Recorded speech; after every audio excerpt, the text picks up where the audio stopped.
Incidentally, last week, you remember, we began the show by talking about knobs. Yeah. I think we've got a bit more knob news this week. The knob is coming up, is it? Knob news is on the way. After Radiohead, more cock. Radiohead and Go to Sleep. That's not to you. Please don't go to sleep. We've got another hour and 35 minutes of fun chat and great music on XFM 104.9. I'm Ricky Gervais, with me Steve Merchant and Karl Pilkington. Pilky, little K-man Pilkers, little baldy twat mank whinging, a little bit bent Pilkers. There he is. There he is there. Now, Rick, you may remember that last week we opened with some quality knob news. Knob news, yeah. It was Hitler's knob. Hitler's knob was one of them. That just sparked off into a whole bunch of other knob-related discussions. Yeah. And I'm pleased so far to see that we're almost at the halfway mark for this first hour. And so far we've only talked about nudity and/or todgers. Yeah. So excellent work from us. Well done, lads. Yeah. I'm looking forward to Dr. Fox and the rest of the Sony award committee listening to this one. Yeah. But more knob news. I don't know if there's a jingle for that, maybe. You nearly had the eye out. Knob news. Knob news, excellent.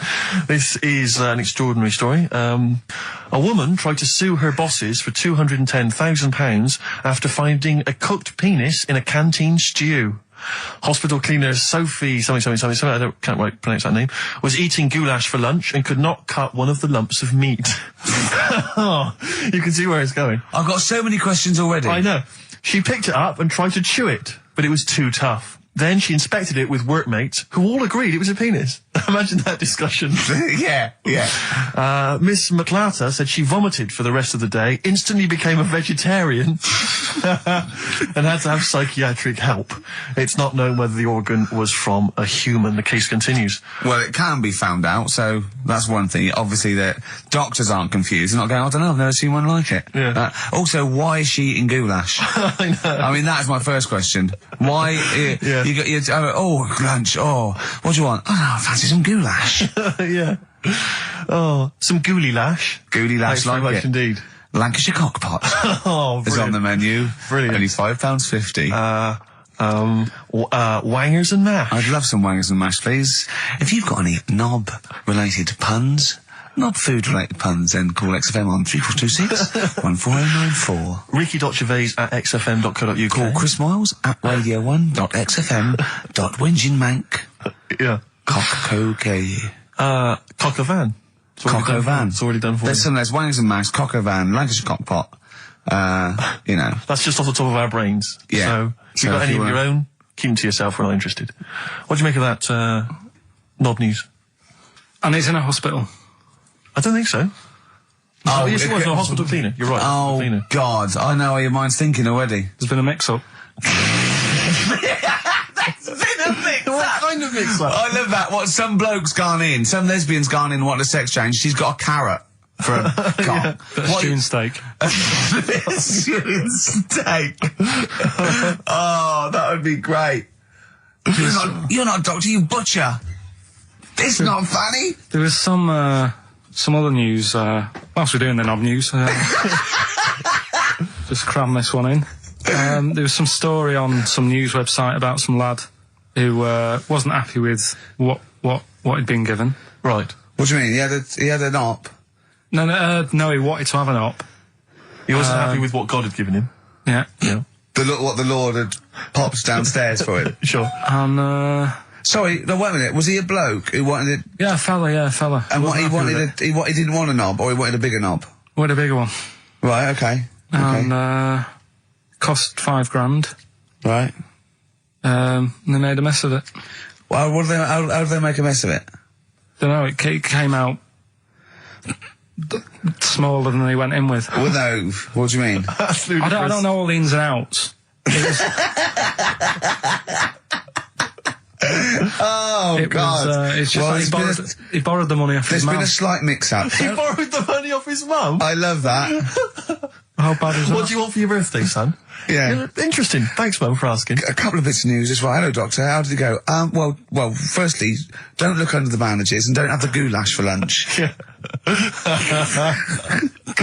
It was smaller than you went in Mum, with. you got £5,000. Why? Just give me tell me what it's for. You can have it if you tell me what it's for. Well, look at that. Oh, you need a bigger one. Yeah, definitely. There's the money. Yeah. On you go. Nothing can go wrong. What did he say to the doctor then? That's rubbish. I didn't read all the ins and outs. I just, like I said, I saw Just it. looked at the picture. Well, I want a picture. But you just thought, well, thanks for it. You just thought you'd pop that one in. Thanks. Yeah, that's the Knob News Extra. Yeah. Play record, Carl. So if you've got any knob news, we've got one more show left. Send that to ricky.gervais@xfm.co.uk and we'll hopefully get that knob news on there next week. Yeah. All right. Some Dizzy Rascal. Oh, Dizzy Rascal, yeah, he's one of the hot new English rappers. Let's play it. Dizzy Rascal, apparently, according to Karl, he hails from Bow, if he's listening. Good work. You have a number 3 hit with that. XFM 104.9, Ricky Gervais reading a magazine, Karl Pilkington, in a good mood today, so everything to play for. Some adverts. Steve reckons, in ancient Greece, right, it was better to shag a bloke than a woman. And I went, well, yeah. I mean, that's about the male being sort of a first-class citizen, much better, wasn't it? An aspiration the to point sleep with was, a beautiful Karl, man than a beautiful woman. Women were lower-class citizens, Yeah. so therefore men were seen as higher class. So to have sexual relations with a man, there was no shame in that. No. In fact, it was looked upon And I as a said, good thing. well, you know, ancient Rome. I said, Nero, he'd sit in his big jacuzzi and he used to get, you know, pretty boy men to just go into the water and just nibble at his testicles while he was having a wash. He didn't do that. He did. No. Yeah. And he's not a gay fella. No, well, no. I mean, you know, I don't know about Nero, but I mean, it wasn't a case of a big delineation between what was heterosexual and what was gay. It was just, you know, whatever you... So what did this fella do then? This one who's having his... Well, having he his was little testicles? pretty much top boy, Nero, for a while. He was in charge. And, you know, and you did what you were told. If, Caesar or... But why were people going round there? Why didn't they go, oh... No, they weren't dropping in. It wasn't like the door was opening. I was just going to see what Nero's doing. It's not like when I pop in here to see you. Normally what would happen is he'd say, come back to my place, I got a book for you. Yeah. You'd pop in. But He'd come out in his pants. Elton John would be on. You'd have probably been like a delivery boy or a stable boy or something, you know, and you'd have popped round there and you'd have gone, there, right, Nero, there's the tablets of stone you wanted. And they go, Pilkington, why you are here? Pop under, I don't know why he's French. What is that? I don't know why he's French. Just pop under the water and nibble at my testicles and you'd have done it. Because he was Nero. I wouldn't. He would have. There's no way I would have done. Yeah, well, you would What have. have I done? I've dropped a pizza off. Yeah, you why pop am I around to there? Nero's place with the pizza. Right. Right, I'd say I've done my job. Right? Yeah. That's not the sort of tip I wanted. No, he'd have said, get the little baldy chap to nibble at my testicles, and you'd have run the water. I wouldn't have done it. No, Well, you you might might have have had done on it. the You walls hadn't near done it. it, right. No, I wouldn't have done Well, it. can I just say this, Steve? Not only would you be nibbling his testicles, you'd have been going mad. You'd have been noshing him just for extra. You'd have been doing everything he wanted. You'd have been going, he'd have gone, I didn't ask you to do that. You'd have been going mental. They'd have been chewing, slurping, smacking, poking. You'd have chopped, you'd have gnawed his packet off. You'd think you were eating Walker's crisps. There'd be bubbles, there'd be flood. Oh, it'd be horrible. The Beatles from the soundtrack to The Yellow Submarine, actually, and that's Hey Bulldog. On XFM 104.9, our last show, maybe. Me, Ricky, Steve, and little Karl. All right, Karl? But that book, that wasn't a fake. It wasn't like just a ruse to get you back to show you me and dancing in pants to Elton John. It's that. What was your girlfriend doing during that, instantly? I think she was just getting on with sort of like packing up sort of boxes because we were moving. So sure. I don't think. Well, she's seen it all before. Yeah. And the book was. Do you remember that book that I showed you? That it was Man's Body, an owner's manual, and it's just like loads of stats. And there's one in there. Yeah, it's kind of like a Guinness Book of Records of men. Yeah. There's one section there. There was. Sorry, hang on. It's not like Guinness Book of Records of men. That just sounds a little bit like you and I were sat around your house looking at a big book, pictures of men. Big man book. The big man. He is a big man, isn't he? Yeah. He should be on the front cover. Yeah, it was a book more about the kind of physical body and Exactly, about yeah, statistics biology and social and, you know, sex and all that sort of stuff. And But we didn't which look is at the sex which is chapter. where we got the knob news for today from, right? This is true, right? I read that you'll have someone's eye out. Knob news. Then you've got the jingle. Yeah. I read that the smallest ever functioning penis, right, was under 3/4 of an inch when erect. Extraordinary. That is bad luck, isn't it? And Yeah. it's a micro penis, so it's perfectly scaled down. Just a little look at Karl's face. Well, couldn't the fella have said, look, right, I'm not happy about it, so don't print it. It's not the sort of press people want, is it? There wasn't a picture of him. It was anonymous. They didn't read the book and at work next day and go, look at this, Frank. What? Smallest ever penis, half an inch. He didn't go, it's me. He just went, yeah, loser. Yeah. You know what I mean? Anyway, let's have a shower. I'm alright. I'm alright. He must have had to have a little jod with a pair of tweezers. Yeah, presumably. Because you couldn't even get a fist. I mean, No. that is bad luck, isn't it? Was he a good-looking fella? What would you do, right, if he invited you round and said, right, and he was like the king, right, and he went, oh, Karl, can you just go in there and just nibble at it? And you've gone under the water, and you're just about to nibble at it, and you come up and you go, that's tiny. Would you be disappointed or relieved? Right, well, that wouldn't happen. No! Karl, I'm saying if it did, would you be disappointed? Would you go, oh, that, I can't even get, I don't know where to start with that? Or would you go, oh, thank God it's not a big one? You've got to remember that he's the emperor. So you've got to do what he says or he'll have you killed. What would you do? Would you go, oh, lovely set of tackle, or, oh, it's not as big as I wanted, or would you secretly think, I'm glad it's not big because I didn't want to, because I'm not that guy? I'm not even gonna think about it, because I wouldn't do it. I know I wouldn't do it, even back then. Even back then? What do you mean? Even Well, when was Nero at it? What? Well, the Roman Empire was sort of like 2000. Well, it stretched up for to years. about, yeah. So, It's a long time ago. Yeah, I wouldn't do it. You'd have to. I always remember, we're still doing Knob News? Yeah. Just It's just Knob some News Extra. Knob News Extra. England are world champions again then, so. Oh, it's brilliant. It was amazing, wasn't it? See, I'm not a rugby man at all. I never watched rugby. I think the last time, was when we won about 12 years ago, whenever it was.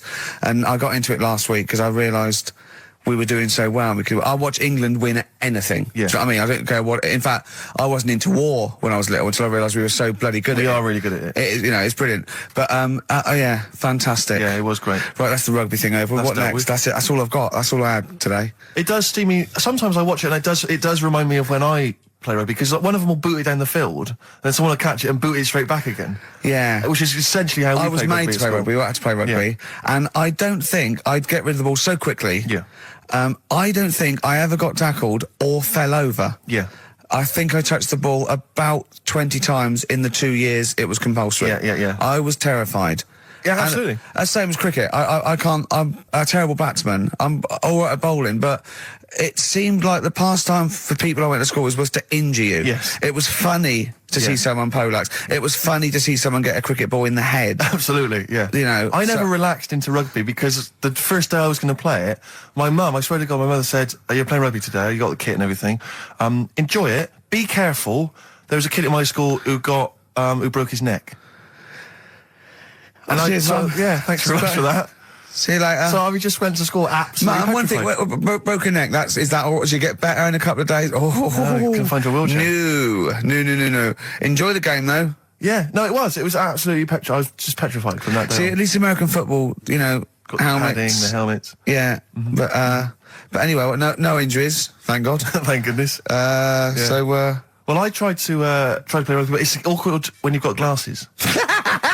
I don't know, there's something about you didn't really play with glasses on? Yeah, cool. I couldn't see anything, could I? I couldn't see anything. How else was I going to play? Oh my God! And So you're bound to be cautious, because inevitably you're a bit more cautious when you've got glass next to your the tallest face. person on the pitch as well. Yeah. I mean, you were when you were about 14, you were probably 6 foot already, weren't you? Yeah. And everyone else was what, 5'2"? Yeah. So you were Towering above them. with glasses on. Just with the glasses on. And you've got pretty cool glasses now. Thanks very You've much. had a bit of a makeover. It's like Trinity and Suzanne said, first thing to go, the glasses. Sure, sort them out, yeah. Yeah. And presumably you used to have those national health sort of bottle. Pretty much. Yeah. Is it true? You've never been able to mosh? I tried to mosh. Because I've always watched people stage diving, moshing at concerts. I've always thought that looks like brilliant. You know, when they ride above like a everyone's wave, heads, like they're surfing on across someone's heads. And everyone's like, yeah. And I always wanted to do that because I'm a big rock music fan. And the only time I did mosh was at Rage Against the Machine. I tried to mosh at Rage Against the Machine. I love the idea of a band called Rage Against the Machine. Yeah. Aimed at a man with glasses who won't mosh. Well, it was at the Reading Festival, and I think the lead singer, I forget his name, he went, can I just remind everyone that racism and fascism are on the rise in Europe again. Let's not let it happen. What did you do? And we all cheered, obviously. I mean, if there's one thing that guarantees a cheer at Reading Festival, it's down with fascism. And what did they do about it after the concert? Went back and... went home and had a cup of tea? Probably, I don't know what they got sure. They didn't go to Europe then and try and start... I don't think they got involved politically in Europe. I think they just continued to rage. Against the machine? Yeah, mainly. but largely in America, I think. Sure. I tried to mosh, and I got moshing, and glasses flew off.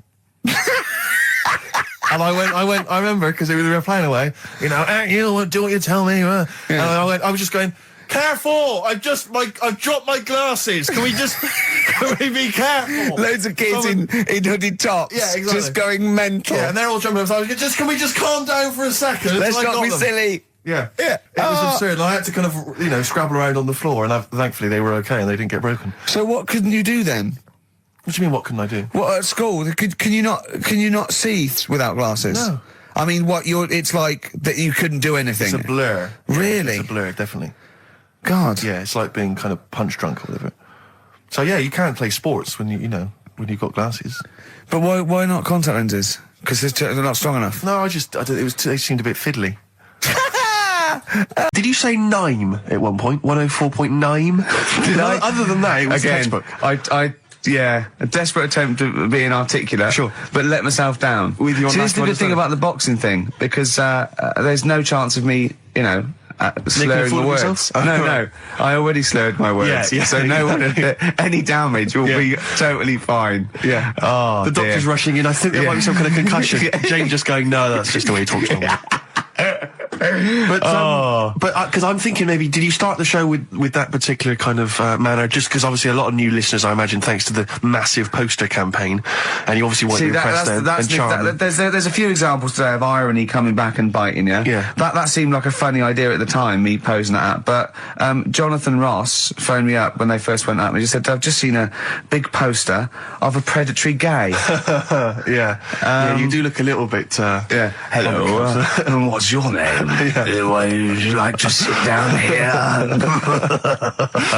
And then you're in the background. And also, I think the funny thing about having you as a partner, I mean, the only good thing is that you look weird and tall, like too freakishly tall and lanky. But in that one, no, because your background and you're smiling, you don't look as weird as you do in real life, or as freakishly tall. So it sort of ruins it a little bit for me. Look at Pilkington. Look. Pilkington, what are you doing? He's not listening. He's just opening a packet. What are they?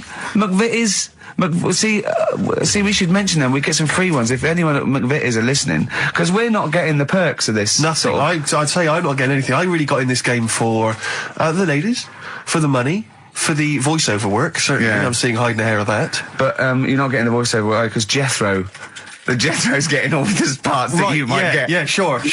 Yeah. Okay, Rick. Yeah. You were the voice of what? The drink driving campaign? You sound like a man who was run over in a drink drive incident. I mean, it's like you don't drive. Yeah, but I didn't get any money for that, did I? Oh, did I? I can't remember. It's like, I mean, I don't drive, well, that's good, I don't drive. No, it said don't drink and drive, so I've chosen just to drink. At least I can formulate sentences using the English language, and I'm not getting the voiceover work. The English language of the 14th century. Well, it's better English language and English language. Rather than whatever kind of Middle England language you speak, the language of the hobbits. All right, Karl. Alright. See, you're eating a biscuit. I can't believe it. Are you bored with this already? Do you know what? MTV called me last week. They called me again yesterday and said, when can they come down to do they're coming down next Saturday, by the way, to do a little screen test for you. They're going to sort of just film you with a little camcorder. You said this. They're going to film you. Are you alright? Do you want to, are you hungry? Do you want to go out and have a meal? I can't believe you're eating while I'm on air. No one can hear that. Do you know who I am? No one can hear that. Explain who I am. Well, that's Ricky Gervais, right? He's made his name on TV. Yeah. Okay, he's done any number of corporate gigs, and they pay silly money. So, Yeah. I mean, this guy's earning, and really earning beyond his talent. All right? So, I think this I is, deserve a little bit more than a little mank eating a biscuit while I'm talking. Rick Gervais? Yeah. Have you won a BAFTA? Yeah, too. All right, so Yeah. just a little bit of respect. Yeah. Yeah. Carl, Well, what have you won? What have you won? I got a bronze certificate for doing a full week at school. That's great. It was only in bronze. What's that then? 3 out of 5 days? And I got me a little Crusaders badge, if you remember. What's the little what? Crusaders badge? The Crusaders badge for the religious club. So I was at the fella that you went and played You had to go ping pong convert ball, so Muslim, they wanted did to you? talk to you about God. yeah, Yeah. You got a Crusaders badge, did you? yeah, that's why I went. That's why I joined. That's why I joined. For the badge? I like the little badge. Did 4 weeks and then packed it in. But we're talking about MTV, right? And I was feeling a bit nervous, wasn't I? About like the way I look Right. and what have you. And then I watched a bit of Celebrity Big Brother and all the fuss that Mark Owen's getting, and he's not that good looking, is he? He's a very. I want to be Mark Owen's mate. If anyone who knows Mark Owen or Mark Owen's listening, I want to be his mate. I think he's brilliant. I think he's a nice lad, but what I'm saying is, right, all the girls go mad over him. Yeah. And he's not that good looking, is he? Well, no, he's got. He is in a certain way, isn't he? That sort of non-threatening. Yeah, but he's not stunning, is he? Do you know what I mean? No, but no. Well, what's your definition of a son? Yeah. Well, who do you like? someone who you look at and you go, God, they're good Which looking. bloke do you fancy? What bloke do you think's attractive then? So if I was into men, Yeah. in fact, you can still say a bloke's a good looker without fancying him. And that. Who do you think is know what I mean? attractive? Probably. I mean, it depends what you're looking for. No, just look. Just look. You think it's different looks as of well, course, isn't yeah. it? Who do you say was Yeah. attractive? Who do you say was like stunning in your definition? A good-looking lad. Yeah. Good-looking lad. Oh, look at him over there. He's.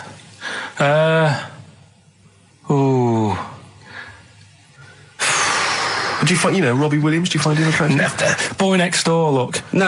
Who do you? Carl, hurry up, because it's we've only got 2 hours. Probably. Do you know? I can't think of one offhand. Mark Owen is pretty good looking then, really. Well, there's not. Just name one bloke that you think's an attractive guy. There must be one bloke that you've either met or that you've seen in a pub Who do you or think on a is poster. attractive? Tell you what. Go on. Works here. Young Alex Zane. Alex! Well, we know Alex, maybe we can fix you up. Oh, I love you, Alex! You've got Richard Ashcroft, Science of Silence on XFM 104.9. I love that. Yes, correct. He's one of my favourite artists now. I just think, he's so, I don't know why he's not ballistic. He's like everything. He's like one of our best rock stars. I'm Ricky Gervais. Hello there. You're Steve Merchant. I am indeed. Karl Pilkington over there. Big day today. Really? Yeah, for Karl. He hasn't been looking forward to it. He's been whinging in the week. A couple of things. He thinks he's overworked. He thinks he's overworked here, and he's stressed, and he's got to do DIY. MTV are coming in right, to give him the chance of his a lifetime to do just a little screen test, and he's going, well, I'm not going to look good, am I? They're not going to have a why. He said, well, I've got a round head and I'll be wearing headphones. And he's not made an effort. He thinks, they'll put him off. He said, they won't even press record. He's got a spot on his head. I mean, you know, Carl, also you're not looking forward to it. You're not excited about it. It's a great opportunity. Why is it a great opportunity? to get on MTV. No, but It's money for old bloke, yeah, but look what's happened to people like Jeremy Speak, whatever his name is. And all Jeremy that. Spake, yeah. Yeah, and Yeah, slightly different. why is it? Well, See, you're making it in the industry, and you've got something to give. He happened to be around when they were filming an airport. well, Do you see the difference? all right, the other one then, who's on a boat. Same thing, she's although at doing least she had a incredibly skill. well. She had a skill, you know. She can sing, you know. Well, it's just I think it can all go wrong. Do you know what I mean? Of course it can. So can sitting in your little room moaning about nothing happening in the world. You know, he wanted to stop educating Ricky because nothing happened. He said, look what happened last week. I scoured the net. He said, all I found was a dog in a car wash, and a parrot and a vicar. Right? I'll tell you what, there ain't much more going on this week. We're talking... listen, me and Steve, yesterday, we took a day off to prove you wrong, and we've come up with two of the most incredible things I told you about, and they're amazing. So there are things out there. Or but just go for truth. Go for truth and science and discovery. Fact is stranger than fiction. You don't have to revert to sort of like God and ghosts. I know, yeah. Do you know what I mean? But the funny thing is, you know, like, last couple of weeks I've been saying there's not much going on. Yeah. I found out when I was looking that there was a day in 1930, right? It was a Good Friday. There was no news. There was nothing going on. They had to put a music video on or something on the telly because there was nothing going on. Play a record. We're going to play some classic tracks today. This is Debaser. Pixies, Debaser. I was looking forward to playing that. Came and said, Karl, I'll play that. I was looking... he put it on. Lauren just called through and said we played that in the last half hour. Embarrassing. Yeah. So It's really what is the embarrassing. point of having a producer if he doesn't check things out? So, I mean, it's a good track. I mean, I'm sorry if you heard that twice in the last hour. Go on, So go what on, I'm going to do is that. listen to everything all the time. I've been running around. I get in early on a Saturday. You got in about the same time as me. I went out and bought you some biscuits, so you're happy. I put the coffee on. Yeah. I've sorted what prizes we're going to give away. I've been running to the library getting you certain tracks. Yeah. I can't listen all the time. I'm doing my best. Well, I'm not sure it's good enough. I mean, I'm worried when MTV come in, if they've heard this kind of shoddy production, they're going to start to wonder what... Is it the same songs every 5 Yeah, no, minutes anyway, sorry, so- you sort of overworked because you were on Zoe Ball's show talking. Oh, hello, what's going on here? Well, I was thought in he was no, I was in the- exclusively on our show. No, I was in the car. I seem to remember, Rick, he was a nobody Yeah. that got a chance to come on air and talk about that. And So guess now what he's he was- getting auditions with MTV. Guess what he was talking about on Zoe's show? Oh, hello. All the jellyfish stuff and all that about Can't getting believe it. Recycling Yeah. material that you've Yeah. done on this show. I phoned in, right, and I went, stop doing material Zoe's boy. He just hung up on me. That Well, I had a is- job to do. Who do you think you are? Your Look, ego has just gone through Hang the on a roof. minute. What? I had a job to do in the week. They asked me to drive the desk for Zoe, right? They didn't say Zoe, talk. Zoe, if she Yes. talks to you, you can't just ignore her. Yes, you can. you Who can't. is she? Who does she think she is?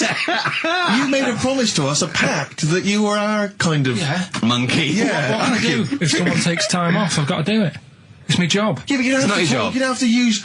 You're the head of production.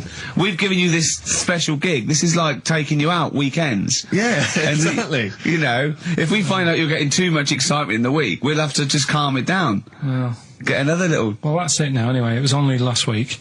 Do you know, I feel like kind of solid. I feel betrayed. It's like you were having an affair behind our back. Yeah. And you rumbled He it. was doing all the stuff. He was doing all this like, oh yeah, jellyfish and this, jellyfish Yeah, because that. she was asking, and I thought it was a good way of promoting this show, actually. Oh, did you mention the show? Yeah, I did at some point. Did you? What did you say? I just said more about that on Saturday afternoons. So you talked twice. I only heard you talk once. So you're talking all the time. Well, about 5 times in the week.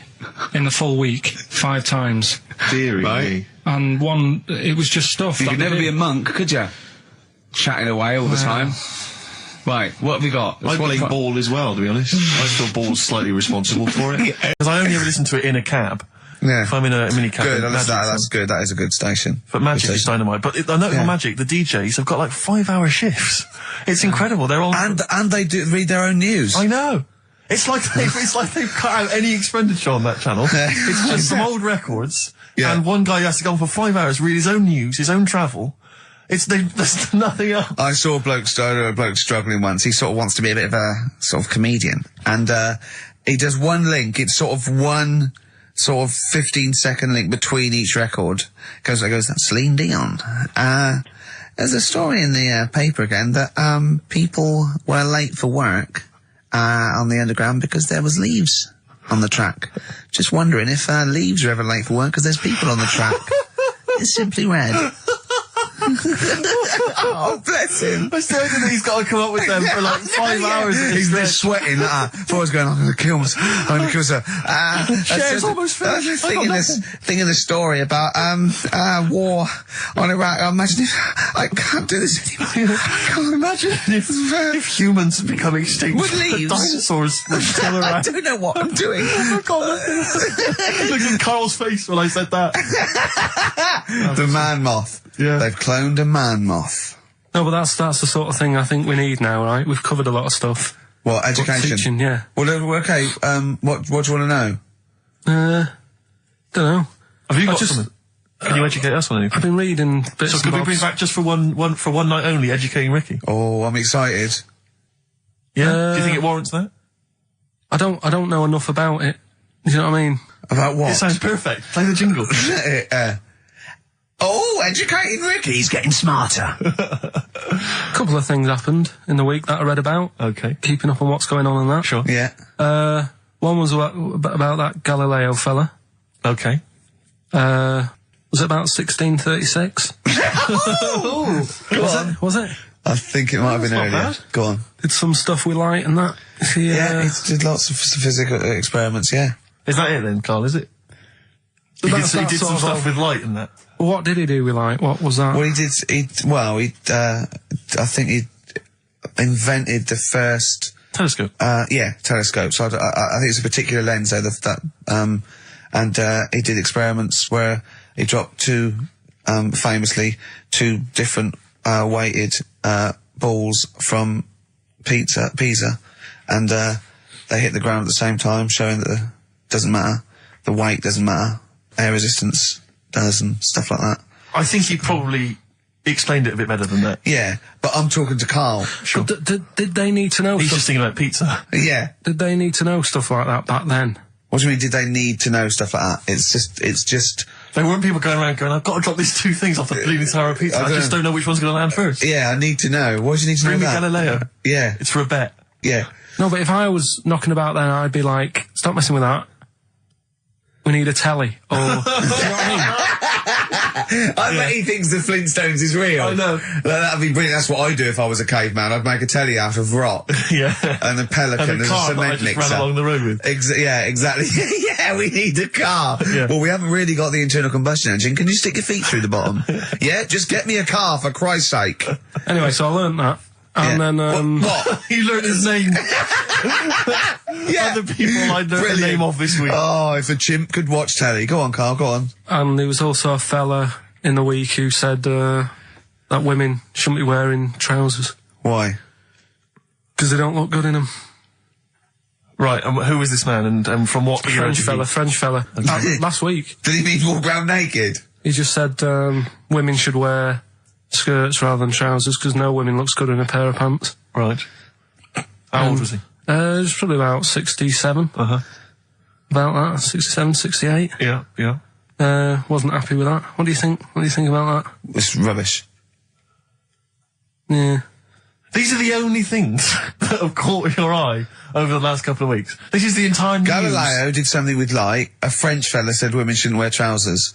See, that to me wouldn't pass as education. It's not education. I don't know where you could ever use that. I don't know when that would ever be applicable to life. I just like reading stuff that sort of reminds me of. Do you know what I mean? If I read it and it gets me thinking, I think that's a good little piece. But I mean, but surely can't you just sort of like sit near something that vibrates to keep your brain going, or shake your head every now and again? I mean, what does this do? You mean it makes you start using your brain? But what aspect of a Frenchman said women shouldn't wear trousers got your mind working? What questions were you Because I asking? thought after that? that's a bit daft, isn't it? Right? Yeah. Okay, I it was ends there thinking- with me. There's nothing else. There's nowhere else for me to go on that. He closes Your the mind's gate. still worrying. Yeah, go on. What did you think? Let's go through this. Oh, I wish we could download his I know, thoughts. I know. Just watch it. Yeah. Wouldn't it be great, like a DVD? And Like a cartoon. imagine that extra footage on the Office DVD. Yeah, Carl's brain. That would be With a commentary. amazing. Oh, with What I a mean is- commentary. Go on. Women wearing trousers and that, right? On the estate that I grew up in, Yeah. on right? There was a woman about 4 houses down, right? Right. Rough. She's the She one. was, or the estate. She was, right? Yeah. She's the one whose kid took a horse into her house. Yes. Right. Right. Now, we won't go over that again. No. If you're a new listener, I think we covered. I think they get That's the all you idea need to down. know. Right. Yeah. Now, she used to wear leggings. Yeah. Now, they're a bad idea. They are a terrible idea. I agree with you there, Carl. If you're a lady of What the colour? normo Were persuasion... they pink? No, they were sort of black, but with all bits on them. Oh, right. Do you know what I mean? What, Yeah. toast and Just horse bits. droppings? Yeah, go on, yeah. And she used to, she's quite a big woman, Sure. Pauline Quirk, I think Yeah, you described her as. Look like a light bulb. Which It is those kind of women that are attracted to leggings. Yeah, I know. Yeah, They are drawn to them like a moth. They shoot to a flame. yeah. She used to wear them, and that's what I remember when I read this piece. She used to work on one of those sex line things. Right. Right, she used to do that. But What, was she, an engineer? the weird thing with her was, she had big eyelids Right. Go on. that were too big, and this is what I was thinking. What right? do you mean she had big eyelids? How big do eyelids have to be for you to go, they're big eyelids? What was she shoplifting with them? Would she come out of Dixon's with, like, radio stored in them? What do you mean she No, had big eyelids? It was another one of them popular things around our way. Do you know? Like, What do you mean popular things? They didn't people go, have they go, oh, I'll tell you what, they're all the rage. Can I get some big eyelids, please? No. It was just like one of them things that people suffered with. Just big eyelids. They could hardly open their eyes. What do you mean?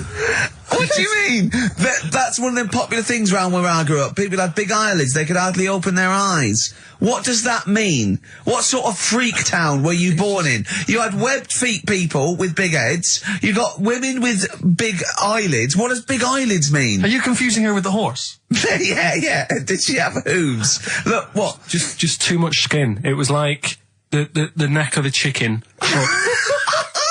but on the eyes. Well, what's your point? Anyway, so there's this big eyelided woman with the And leggings. that's what I'm saying to you, though. That's when I read that story with people with trousers. Yeah. I went from that. Yeah. To into a that. woman who used to have big eyelids. I still know the point. But then, and also the other bloke who had the eyelid problem was a mate of mine. Right. His dad had it, and same problem, massive eyelids. I don't know what that means. I don't know what that means. I used to say to my mum, I'm going round to Dave's house. Yeah. And Or Drew say, Pig, well, as you call him. that's all right, but make sure his dad doesn't take you out in the car, because he could hardly see. He had to have his head. He had to tilt his head back to keep his eyes Make open. sure! Did he have a couple of matches with him at all times? Oh. What a load of gobbledygook. I know. But this began as educating Ricky. I know, So it's what, like he was people thinking, with eyelids. but it's like you're supposed to make that leap as well. Yeah. If I mentioned the trousers, Ricky will probably be thinking about people with big eyelids and women wearing leggings. Play a record, Carl. Got nonsense. Adverts. No. Oh, all right. Muse, time is running out on XFM 104.9. Just a couple of emails just to update you on what's coming in here. Go on. Natasha has emailed us. She says that she's of Chinese origin, and at 27, she often got mistaken for 24.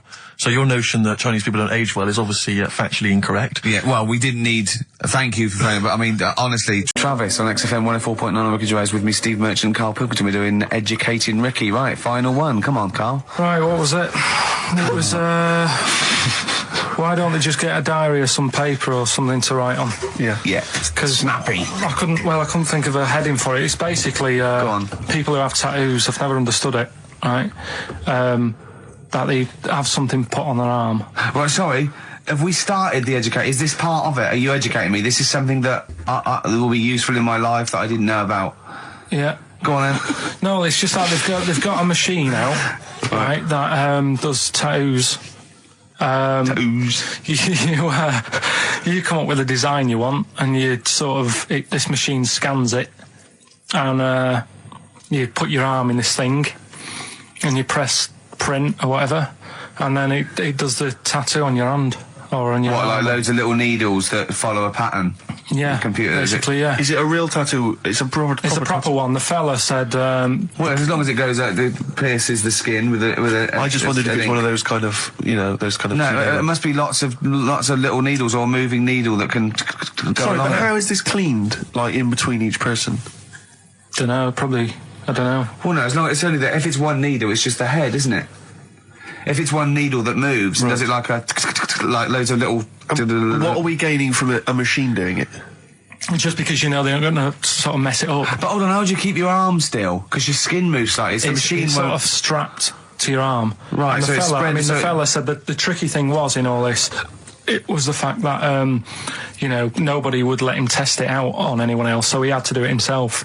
But did it work? Because the thing is with a tattoo Yeah, it works, artist, they yeah. can see when your skin's moved and they can see what they've done and they keep wiping it and looking, whereas a machine's just got to trust itself. So I think one needle could go wrong. If it was a lot on you, that it just came down, like, 1,000 needles that was an imprint. Yeah.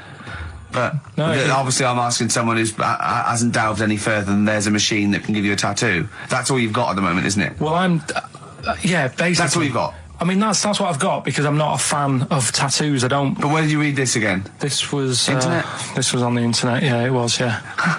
Okay. And I just don't understand why people do it. That's what got me attention. Because me... Sorry, what have I learned from this? That if you wanted to get one, you can get one done by a machine now. People say machines are sort of taking over and that, and there's another one. But it's just the fact. I mean, I don't know. So give us the snappy title of this education again. Why don't they just get a diary or some paper or something to write it on? That's what I always think when I see people with loads of tattoos. Like there's that fella who we were talking about the other week in Scotland who was covered 99% in tattoos. It's just like, what have you done that for? Yeah. Do you know what I mean? You can't get rid of it now. You've done it now. Yeah. What sort? No. The Pope. Yeah. What semi-precious... Sorry, Mrs. Robinson, we're going to have to let you go. Yeah. Go on. You are the weakest link, Karl. Goodbye. Yeah, go on. The Pope. Yeah, the Pope. Yeah, we've got the Pope. Yeah, that's not strictly a question. He wears a... He wears a dustman's hat. He wears blimey trousers. Does he live in a council flat? Yeah, he lives in a council flat. He wears a semi-precious stone. What's the stone? The Pope wears a semi-precious stone. What is the stone? You mean, what is it called? Yeah. What is it called? What, has it got like a kind of papal name? I think it's like, is it a 18-carat one? So we got to try and get the carrot yeah, of the Pope's big diamond. He calls it Dennis. He calls it Dennis the Stone. Do they want the type of gem it is, like or is diamond, there some kind of jade, papal name for ruby, it? or do they want it like the Rosetta Stone, or I don't know. I can't sleep. Play a record. Play 2 record.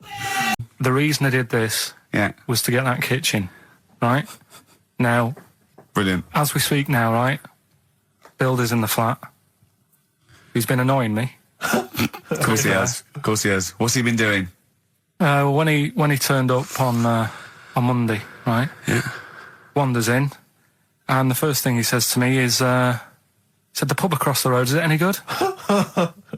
I said, well, it doesn't matter, does it? You're working on the kitchen. Think of saying that to a builder. Probably making conversation. Probably meant, do they do a toasted sandwich? Because I've got a half-hour lunch break. Not an hour, like Karl Pilkington.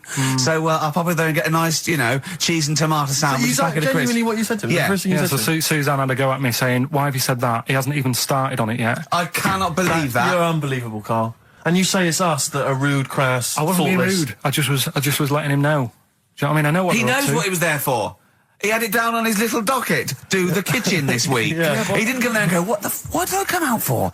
Was it to go to the pub for a week? Why am I wearing these overalls? Yeah. Who's the little bald mank twat insulting me? Let me just check. Let me call the head office. I wasn't having a go, though. I mean, they should have finished it yesterday, and they're Yeah. there now, right, Yeah. on their own. And what annoyed me is they turned up late today. Hold on, Karl. I've just realised something. They're probably listening to the radio. This, I assume, tuned to XFM, isn't it, in your kitchen? Yeah, but they don't know it's me, do they? Do you know what I mean? No. They'd go, he's got a whiny mank voice as well. So's the bloke who owns this place. And the bloke who owns this place, when I said, what's that pub like across the road, said, well, you won't be bothering that. He's working on this. No, he won't be able to put 2 and 2 together, will he? You've suddenly, the penny's dropped, doesn't it? You've suddenly realised. Look at his face! Yeah. He's suddenly realised they might know it's him. And they could be listening, and they're going to clean you out, mate. Oh, if you are the builder working in, where is it? I won't say the address, but it's... Central London, isn't Yeah. it? Go Yeah. mental. Have whatever you want. Opposite that pub that you Yeah. like, that you're... He'll probably be in there now, so he won't be listening. Oh, insulting. You know what I mean? Insulting a That's a further British insult. workman. He should So have been in just go today. mental. He should have been in at 8 this morning, Just which annoyed go me anyway. mental. Why? I really don't understand why they've got to start so early, right? Yeah. But he said he'll be there for 8, turned up at 9:30, right? Wanders in, and what annoys me is he could have left all this downstairs. He had a paper under his arm, Yeah. one of those crossword books, and a pot noodle. Now, I'm not being funny, but most of them take up quite a bit of time. A crossword book, he's not happy with just the one that's in the paper. If you're listening, if you are the builder that's listening now, doing... Oh, here he is. Look. Here he is. Come in. How have you... Oh, God. I don't believe that. Oh, that's pathetic. I do not believe that. That's absolutely pathetic. Now, they won't believe this, will they? No. Right, No. if I say that Jonathan Ross just got his massive member out, and he is a big lad, come and sit down. I've got your tickets, Mr. Gervais. Thank you. What's going on here then? I mean, why are you dropping off tickets? Well, because, you know, in the spirit of the Comedy Awards, we like to have the rising young stars of the British Comedy That's Awards. right, and that's me. Well, we couldn't find any this year, so we've asked Ricky whether he would sit in the rising young star seat, and I wanted to deliver the tickets personally, so there's no excuses if he doesn't turn up later. Yeah. I always suspected that you were sort of pretty well endowed. Yeah.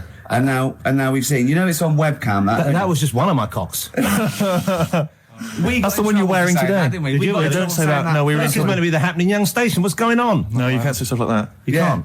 Just careful what you say. Look after Julian Clary. 10 years in the wilderness, and he comes back in the person line. 10 years in the What happened wilderness. to you? That's Jesus you're thinking of, isn't it? Just because you're on everything at the moment. I walked in here, and I came in there, and I thought, this is the young happening place, and what do I see in here? 3 old men sitting What are there. you talking about? I'm only 28, 27. You're wrecked. You all look wrecked. You're Well, that's because we're always partying. I was looking for some youngsters. Where's the youngsters? I wanted to see some tight leather pants. I wanted to see some foxy chicks hanging on you every word. What is it? It's a bunch of old blokes and a bloke up there washing up in a sink. But look at him. He even dresses for radio. Look This at is him. ludicrous. It's amazing. Looks like you're I love the one fact step you were away. on the phone to Gervais last night, weren't you? Asking his advice Yeah. on clothes. Look at him. He's going for the man down the DSS. I like that look. No, it's a nice look. Isn't it? Thank Have you got a single pair of trousers that aren't elasticated at the waist? They're maternity jeans, aren't they? They've got a whole frank panel that pushes The forward. thing is, what I do at the end of the week, I can pop these in the pan and I can make a nice soup with all the food that's encrusted in At them. his years as a homeless coming to the fore there. Look at you, But one why- step away from Lawrence Llewellyn Bowen. I'd like to be that bit closer. But why are you dropping off tickets? Are you a little bit... Because I thought you were married and stuff. Why do you suddenly got this obsession with Gervais? Because I'm a bit rough, ain't I? yeah, it's like when you see Dale Winton out with those rough boys. I'd like to get one of my own. When a top celebrity in a lovely looking suit walks down the corridor with his penis out, Yes. Yeah.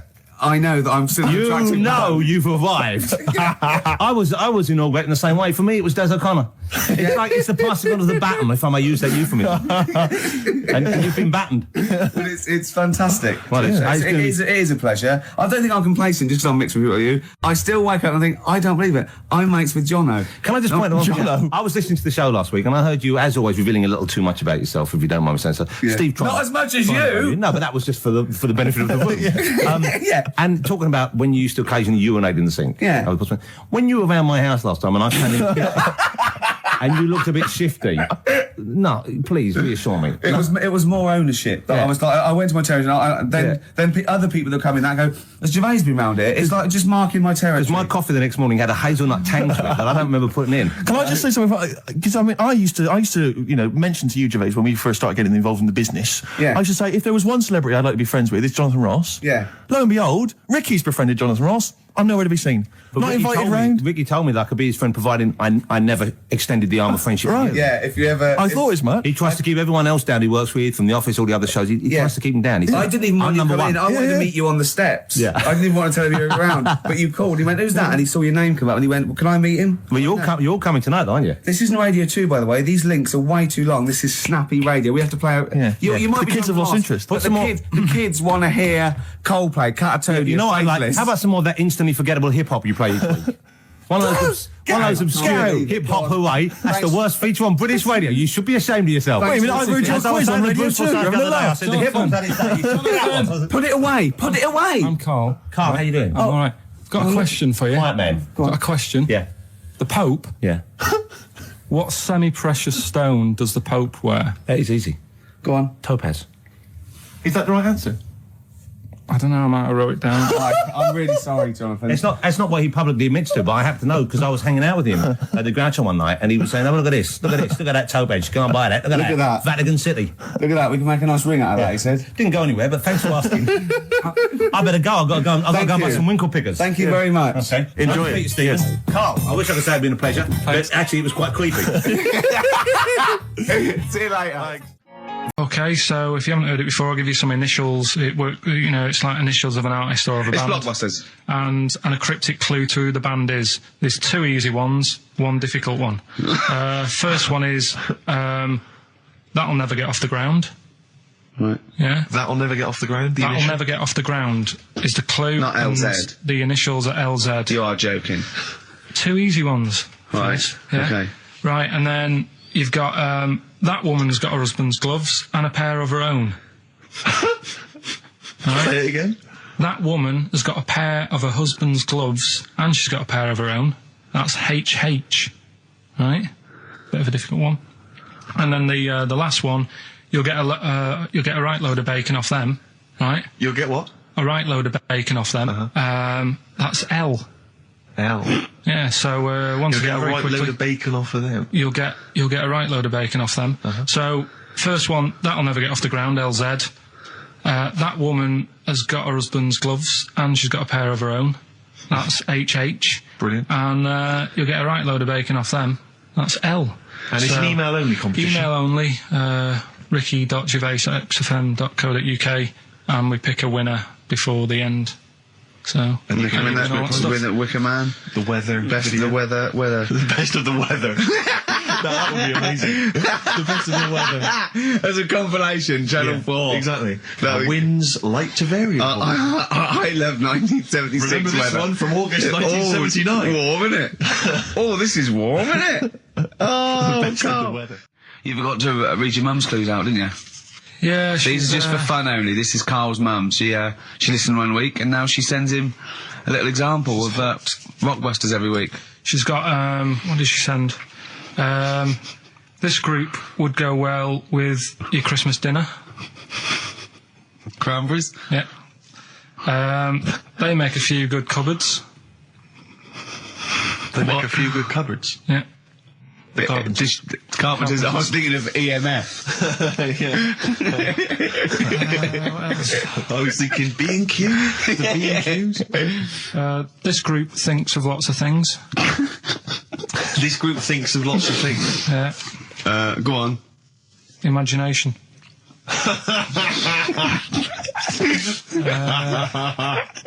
I think they're the best ones. Yeah, Well, they're the best ones. Let's hear the Carl, others. obviously we want the worst ones then. Here's one more. She'd really like Blackpool. She'd really like Blackpool. She'd really like Blackpool. Fairground attraction. Not bad. Yeah, Not bad.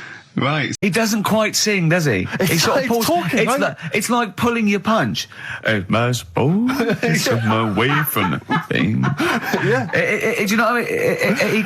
He can't actually. It's not actually singing, it's No. talking. It's kind of talking the words. Yeah. But he knew Buddy, apparently, and he toured with him. So. I am an antichrist. I'm an antichrist. He never quite finished. It's lovely. No, he's great. He's got no breath. But, Right. But it's the adverts in between. he those is things. 73 though. He's amazing for it. Doing well, isn't he? Yeah. No, Yeah. I mean, he's a good Sorry, looking who's 73? Des O'Connor. Is he seriously? Yeah, I think so. Amazing. Yeah, he's doing Amazing. well. Yeah, good luck to him. Sorry, A that toast just to threw Des that. O'Connor. Yeah. Raise your glasses. And all you listening at home. So I'd Des O'Connor. love to see him interview Louise Woodward. Yeah, indeed. Do you want to hear some Louise Woodward? I have had some calls. But I don't know if they're true or not, though, do you? What No, did it's you true. hear? Well, I think one of the. we studying mustn't. law. No, we mustn't say that shop that she works in. No, wouldn't say Okay, that. But in case it's. I'm sure I read the same thing, Steve. Someone said they read that she was studying law, and I think I read that because she knows so much about it. Yeah. Now she decided never to through go the and, system, yeah. You never know study when it comes in herself. useful. But she has been spotted in various parts of the country selling all manner of things. Okay, brilliant. And, so who What, knows? door to door? Yeah, exactly. Hello, I'm from Mothercare. We've got to stop this now. We've got to stop this now. It's not Okay, fair. that's that, It's all water under the bridge. Anyway, let's play a record. Let's play a No, record. you tell us about Claire. No, I'll talk about it later. We're scared I think, now. Yeah, we've just got ourselves in trouble. I think we just need to go and consult our lawyers. Would you like some Peter Gabriel? Oh, this is a beautiful track. And it was actually in Vanilla Sky, so a bit of resurgence. This is Salisbury Hill. Brilliant. Peter Gabriel, what a lovely track that is. Salisbury Hill on XFM 104.9. Ricky Gervais, Steve Merchant, Claire Sturgis. You know, if Karl was here, do you Yeah. know what he'd want now? Probably ads, no? Some adverts. Yeah. Do you want some now? Oh, it's what Karl would have wanted. Okay, for Karl then, some ads. Placebo and Bitter End. XFM 104.9, Ricky Gervais. Steve Merchant. Claire Sturgis in for Karl Pilkington. Doing a good who's job. in Madeira. Indeed. Is that where the cake's from? Yeah, it's his name after, I think, yeah. Excellent. Yeah. Excellent. It's nice, lovely. It's sort of, I don't know where Madeira is. it's sort of off Africa. Okay. But it's, I think, There are a lot of Portuguese. old people go there. There are a lot of old people there. There are a lot of Well, old people Karl there. is essentially a He's old 50-year-old before his time, man in the body yeah, of a 30-year-old. yeah. I know, yeah. I think it Whereas Ricky Gervais. Whoa. Oh, Party by the pool, it was. It was actually really good. I'd much prefer that than, we went to, Greece once, and we wandered in this place by mistake, going through this, and it was just full of people in Everton shirts and Liverpool shirts and just drinking lager. Like, oh, where's the fun in that? And just, I can't, the idea of Butlins, millions of families screaming around would drive me Butlins mental. is the most extraordinary place I've ever been to. I went there with a bunch of We friends. can't slag it off, but I mean, not Butlins specifically, just anything. No, I'm not slagging Butlins off. No. It's just But it is was an just extraordinary I've never been to an Butlins. extraordinary Yeah. place. The bars themed. One bar themed in the Wild West style. Brilliant. But a tribute band to Status Quo playing. Really? It was extraordinary. So you walk in the swing doors, and there's Status Quo playing, and everyone else is all the staff dressed in cowboy outfits and cowgirl outfits, serving drinks. I've told you this before, but I sneaked into Butlins. We sneaked in one night, and we didn't know what was on, and they were serving lager and chips, and there's just loads of families and lots of northern men in short sleeve shirts and kids running around and stuff. And so they just arranged the chairs in the sort of dance hall, and they went, and now, ladies and gentlemen, the entertainment for this evening is David Copperfield, not the magician. And it was the bloke from Three of a Kind. Of course. He came out, he did it all, he did all the jokes, he did all the, hello, how are you? Oh, you're nice. You know, to people in the audience. And then his finale was he stood on a chair because there wasn't a stage, and he did classical gas, seriously, on guitar. And then they went out, right, and he went, thanks for it. He went off, and they stopped clapping, and he came back on to get his jacket. Oh dear! Oh no! Yeah, it was great. There was also a girl-boy duo in blue satin called Joint Effort, which I was loving. And at the end, right, it was on, I think it was on a Saturday night, so people were leaving sort of the next day, or Friday night, they're leaving the next day, and the kids and that were sort of like going to Redcoats, and they were crying. Right, and all the redcoats and Joint Effort, and they did We Are the World. Oh wow! Amazing. Right then. One more fact from this book for you, Karl. Apparently, officially, the Second World War is not over. It's not actually over because there's never been an official treaty signed between Germany and Russia. So it's still going on. Interesting or not? Not as good as the monkey one and And the woman who eats dirt. and the Peter the Great and that. Sure. But yeah, it is over, isn't it? Isn't it though? That's what I mean about you annoying me with stuff that you go, oh, that's interesting. I don't think that is interesting. Okay. Okay. There was what was it I learnt? What was it I learned? Think of that as a question. Well, we're all trying to figure that out. Yeah, go on. Leonardo, DiCaprio? the painter, Da Vinci. Da Vinci, he could write with one hand, draw with the other at the same time. Right. Yeah, that's good. It's all right. That's interesting, isn't it? Yeah, it's all right.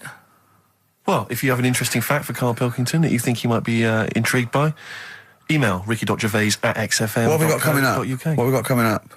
More education stuff, some good tunes and that. Yeah. And there was also a fella in the week who said that women shouldn't be wearing trousers Why? because they don't look good in them. What do you think? What do you think about that? It's rubbish. Yeah. These are the only things that have caught your eye over the last couple of weeks. This is the entire news. Galileo did something with light. A French fella said women shouldn't wear trousers. See, that to me wouldn't pass as education. It's not education. I don't know where you could ever use that. I don't know when that would ever be applicable to life. I just like reading stuff that sort of reminds me of. Do you know what I mean? If I read it and it gets me thinking, I think that's a good little piece. But I mean, but surely can't you just sort of like sit near something that vibrates to keep your brain going, or shake your head every now and again?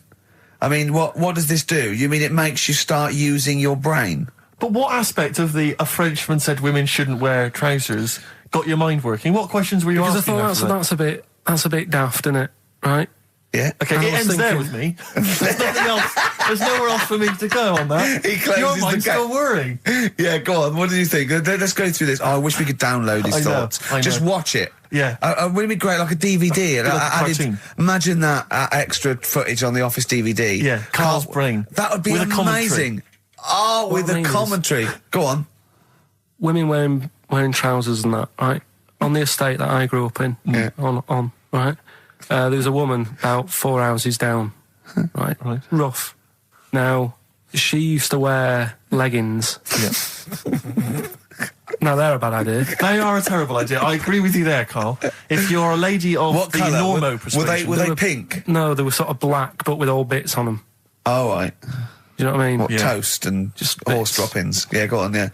And she used to... she's quite a big woman. Sure. Pauline Quirk, I think Yeah, we well, described her as. Look like a light bulb when It she was is those bending kind of over in women that are leggings. attracted to leggings. Yeah, I know, yeah. They are drawn to them like a moth. that shoots on a flame. Yeah. She yeah. used to wear them, and that's what I remember when I read this piece. And she used to work on one of those sex line things. Right. Right, she used to do that. But What was she, an engineer? the weird thing with her was, she had big eyelids Right. Go on. that were too big, and this is what I was thinking. What right? do you mean she had big eyelids? How big do eyelids have to be for you to go, they're big eyelids? What was she shoplifting with them? Would she come out of Dixon's with, like, radio stored in them? What do you mean she No, had it big was eyelids? It was another one of them popular things round our way. Do you know? Like, What do you mean popular things? They didn't people go, have they go, oh, I'll tell you what, they're all the rage. Can I get some big eyelids, please? No. It was just like one of them things that people suffered with. Just big eyelids. They could hardly open their eyes. What do you mean? What do you mean? That's one of them popular things round where I grew up. People had big eyelids. They could hardly open their eyes. What does that mean? What sort of freak town were you born in? You had webbed feet people with big heads. You got women with big eyelids. What does big eyelids mean? Are you confusing her with the horse? yeah. Did she have hooves? Look, what? Anyway, so there's this big eyelidded woman with the And leggings. that's what I'm saying to you, though. That's when I read that story with people with trousers. Yeah. I went from that. Yeah. To into a that. woman who used to have big eyelids. I still know the point. But then, and also the other bloke who had the eyelid problem was a mate of mine. Right. His dad had it, and same problem, massive eyelids. I don't know what that means. I don't know what that means. I used to say to my mum, I'm going round to Dave's house, Yeah. and Or to Drew say, Pig, well, as you call him. that's all right, but make sure his dad doesn't take you out in the car because he could hardly see. He had to have his head. He had to tilt his head back to keep his eyelids Make open. sure! Didn't he have a couple of matches with him at all times? What a load of gobbledygook. well, that In is- fact, this began as educating Ricky. I know, So it's what, like he was people thinking, with eyelids. But it's like you're supposed to make that leap as well. If Yeah. I mention the trousers, Ricky will probably be thinking about people with big eyelids and women wearing leggings. You and your father have probably come across this sort of dilemma in the past. And I'd be interested to know what your take is on it. Let me see, this is from Lee Matthews by the look of it. He says, he lives in a suburban area where the local teenagers also live on the same road, and they're running riot. They're smashing wing mirrors off the cars, they're crashing into parked cars on their skateboards, and they're just generally making mayhem, night and day. What can he do to stop this going on? The parents of the kids don't seem to give a damn. Anyone who complains to them, they just say, oh, piss off. The police are useless because they never catch them in the actual act of violence, which is what they got to do to apparently convict them. So they don't know who to turn to, really. It's rather like when a little old lady went and got the A-team, And he was dressed as an elderly Chinaman. Exactly. She knew who he was. Colonel Decker didn't have a clue. Yeah. You see, it's weird because now it has got out of hand. Do you know what I mean? Like years ago when I was growing up on the estate, you had problems. Well, not like you have now. Do you know what I mean? Summers were nice as well, weren't they? Well, right. And Police are getting shorter and younger. But you yourself kind of admitted in the past that you were something of a tearaway. You didn't do anything but like these never- kids I mean, here. the thing is, I was scared that if I got caught doing it, my dad would go mad. Yes. And I remember smashing a car window by accident and legging it in the lounge and sort of pretending to go asleep on the settee. Right? Genius. And I heard a knock at the door. and I Chloroformed thought- himself, just to be unconscious when his dad came home. And there was a knock on the door, and I thought, oh, God, this is a fella who saw me. I was chucking a stone in the air, seeing how high I could throw it. Of course you were. It came- Did it keep landing on your head? That would explain a lot. And it came down. Chucking a stone in the air, love it. See how far I could It's throw it. brilliant. So, you know, I wasn't bothering anyone. Did you by invent that game? that, right? Did you get the stone for your birthday? Go and play with your stone. He gave one to Suzanne. Carl, go and play with your stone. The thing is, right, and it came down at a funny angle, and it Of course it did. It ate the back of this car, and the back window is the most expensive because it has that heating thing in it, Yeah. in case you got a frosty window. Yeah. So I thought, oh god. So I legged it in, got on the settee, went to sleep, knocked at the door. Genius. It's a brilliant plan. It's a brilliant plan. I couldn't be guilty. I'm asleep. So I love the idea. So the thing is, our lounge used to sort of you could see in from the door, right? So this family who saw me do it saw me asleep on the settee, and my mum said, "Go and get the door," and I sort of went, "Oh," as if I'd been asleep. Yeah. I went to the door, like rubbing my eyes, and the fella said, "What did you run off for? I saw you." I was like, "Oh no," and I didn't see my dad. I went out. It was when he was working sort of evenings, so I went out so I didn't have to see my dad. And then the next day I came home from school, and my dad said, 45 quid. That's all he said. That's all he He said. looked at me. And then you fell asleep and he went, wake up. You know what I said? No, 45 quid. Now the thing Carl. is, he didn't have to do anything. £45, Carl. Now, I know you were saving up for a brick, but you can't have it. Yeah. Just So, Equally, if you're doing a bigger crime, you know, Yeah. a bank job or a murder. Remember to take the stocking off your head, because if they wake you up and go, why have you got a stocking on your head? Just go, oh, I had a weird dream. Right. Some people emailed in the songs with stories in it. One of them was Babushka, and he went, what's that? And I went, that's Katie Bush. I went, what is it? I said, oh, it's about a woman who dresses up as another woman and seduces her husband. He went, they wouldn't work. Just dismissed it like that. Why do you think they would work? Because you'd know. I mean, say like, right, Suzanne, right, who I go out with, right? She can see me from, say, if I'm coming down the high street. Yeah. She knows it's me by the way I walk. Right. So just the fact that this woman went and put a wig on, there is no... You haven't even heard the song! I know, but you're saying that she put a disguise on, and he's like, oh, I fancy her, and he takes her out, and he doesn't know it's his missus. You're not buying it. I mean, I'm controlling this. Whereas future. the flea with your brain going to Glasgow, perfect sense. Yeah. Babushka, rubbish. Carl, can we have the tomato story after the next tune? Yeah. Bit of Coldplay. Yeah, love it. And it's about a monkey who became king. No. So we've No? Have you got monkey news this week? got a little bit of monkey news coming up. What does he do? Drive to Spain, rob a bank, or get married? No, we've done all them, haven't we? We have done all them. Yeah, This but you one, know no, what- it's a good one. It's a good one. And in fact, it's a bit related to what we've been talking about in a way. God. Isn't that brilliant? Ivan Dando, All My Life. Beautiful. On XFM 104.9. Well, that's nearly it. It's the big one. It's what people tune in for. They probably tune in about 10 to these days. For Monkey News. With, Karl Pilkington. Can we hear the jingle? Only 4 to go. Oh, chimpanzee, that Monkey News. Right, this one's about it's been emailed into me. Right. I haven't really had time to check it out this week. No, you're joking. Been busy. Ooh, I hope it's not stupid. Goes back to 1908, and the person's saying it's a good story and that, and they're surprised they haven't picked up on it yet. Right. The Olympics, right? In 1908 in London. Apparently, it was meant to happen in Italy, but it was cancelled. Don't know why. Right, and it happened in London. Anyway, 400 metres. Right, it was meant to. There was a fella who was going to do the run, right, and the favourite to win it was this Bulgarian guy, right? It was like a newcomer. Okay, these are a few things it cannot be. One, he injures himself, so a monkey steps in and wins. 2, he does a drugs test. It turns out that he is a monkey. So if it's either of those, right, I'm gonna go mad. So anyway, so the fella, right, this favourite, everyone's putting the money on him, thinking, yeah, he's going to do it. Is he hairy? Is this bloke hairy? So anyway, so the race happens, Yeah. and everybody's lined up, ready to run. And, everyone's saying, yeah, he's going to win, he's going to win. Then suddenly, a bit of murmuring going on, people going, oh, what's going on here? He's eating a banana. And there's a fella in the lane next to him, Yeah. right, he's going up, who's that? He doesn't look familiar, Oh, Christ, Carl. Go. right? Doesn't look familiar, who's he? Weird. What's going Weird, on, isn't what's going on, what's going on? Yeah, what is it? What is it? Or who is it? I mean, not what is it? So they go in, So they say, well, he might not be that any good. Do you know what I mean? He might not be good. He might. It's just a bit short, and doesn't matter. he's only 3'6", and he's hunched over on his knuckles. So I didn't realise it was fancy dress. yeah. So I don't think he's going to be any good. No. So the race starts. Oh, he's put his finger up his arse. That's weird for runners to do that before a race. It's weird, isn't it? Yeah. Race starts. Yeah. The fella that no one recognises wins it. People go, what's gone on here? Yeah, sure. Do you know what I mean? We had our money on the favourite. What's gone on? Who is this guy? Yeah. Anyway, he stood up there, right? He's looking well happy. Yeah. He's lifting the trophy and everything. Right. Long arms. That trophy's higher than... So anyway... He's only 3 foot, but the trophy's 9 foot in the air with those long arms. It's suspicious. Go on. They had the picture in the paper the next day.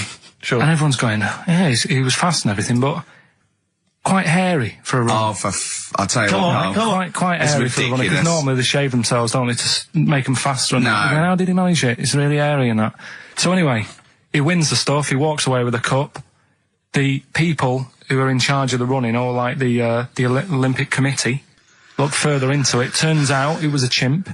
Right, keep talking. No, don't keep talking. Why encourage him? Shut up. This is monkey news. If you can't handle the news... It's news from 1909, and I haven't heard about a chimp winning the Olympics. Be quiet. What happened there, then? 400 metres, right? Now, the thing is... talk shit. The only Please, thing was, Ricky. it took so long for the Olympic Committee, right, to find out that it was a monkey.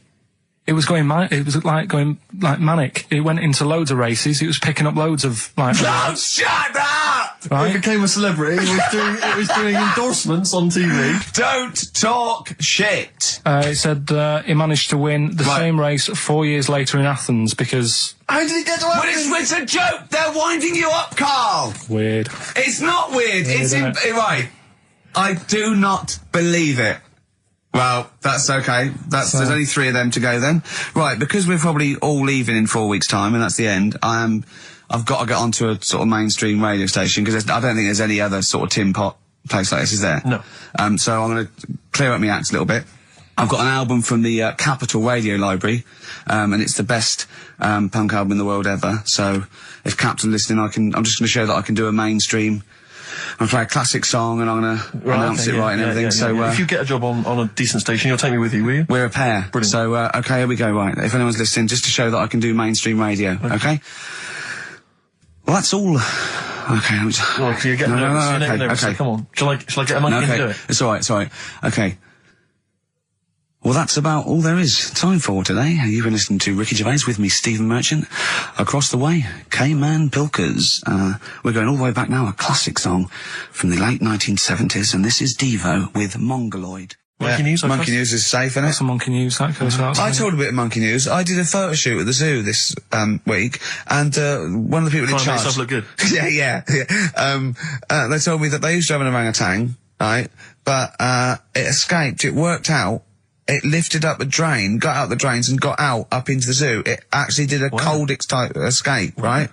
And Karl goes, "What happened?" I said, "Well, they sort of like they surrounded it and sort of got it back." And he went, "That's no good, though."